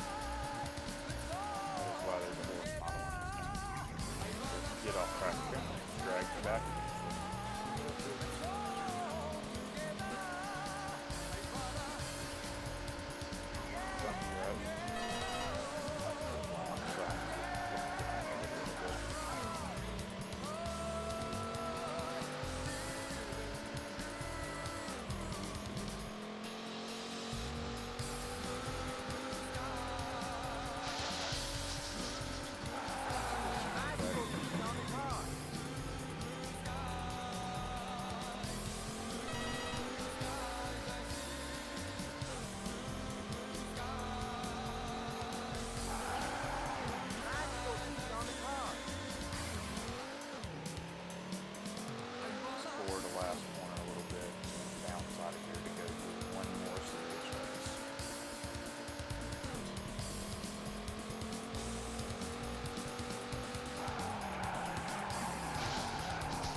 Title screen. So let's talk about race distances real quick. So I'm going to play the middle option on 3.7. So standard, let's see what they're actually called. They're called normal, Grand Prix, and endurance. So normal is 842. Please select a race course. And Grand Prix is Please select a race 20, 10, 5. So, yes, scaled by 2.5. And then endurance, I think, is going to be like 40. Please select a race course. 80. So, that's just literally multiplied by 10. Okay. We're going to do the middle option. We're going to do Grand Prix. This is it. This is the grand finale for the stream. Please select a race. Winners. There's a 20-lap race on 3.7. Please choose manual or automatic transmission. Gentlemen, start your engine. This should put us right at 11 if I don't mess up too bad at any point.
this car, that's good because the top speed is slower in this car. If you put the 17 in this car, you get a really good lap.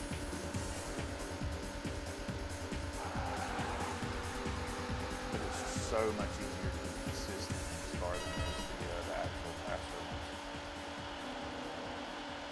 I think the music is weak.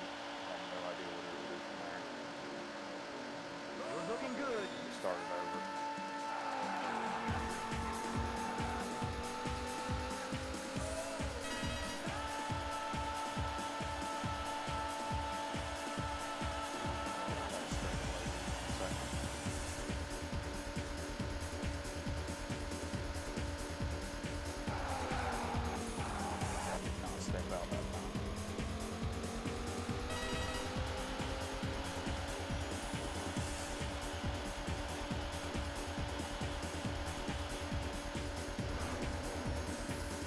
You're looking good.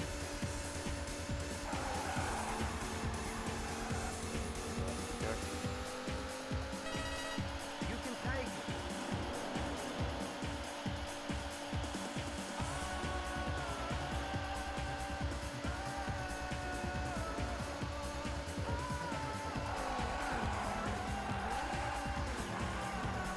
Wasn't fast. The white flag is out.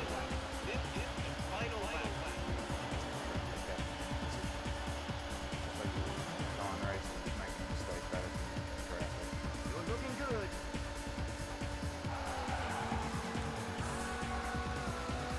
You can take it. Alright, I want to look at credits. Welcome to Victory Lane. You made it.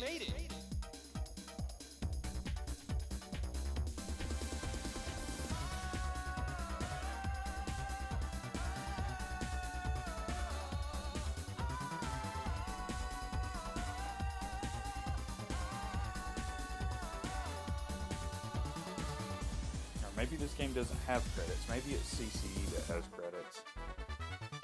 There are really no credits in this game.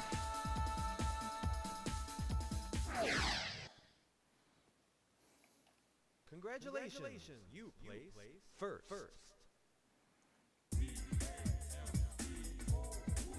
Probably why I hadn't looked at them. I guess there's no credits.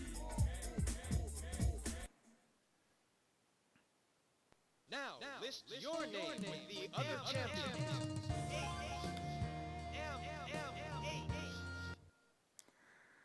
So, I'm going to sit on title here for just a minute and see if that gives me credits, maybe.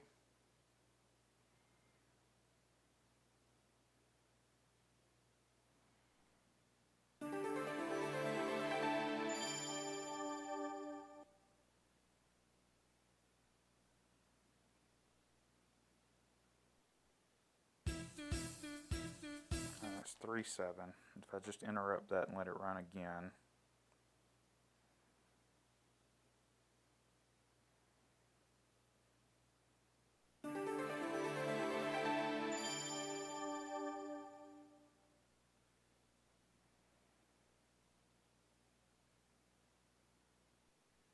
No.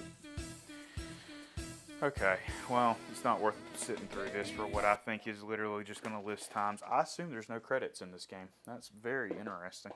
Oh, maybe it's under options. No, it is not. Okay, then. Apparently there are no credits in this game. This is very clearly an arcade game. Alright. So, get to that in a hurry. There it is, 11 on the dot. I'm on time. So, I actually do want to boot.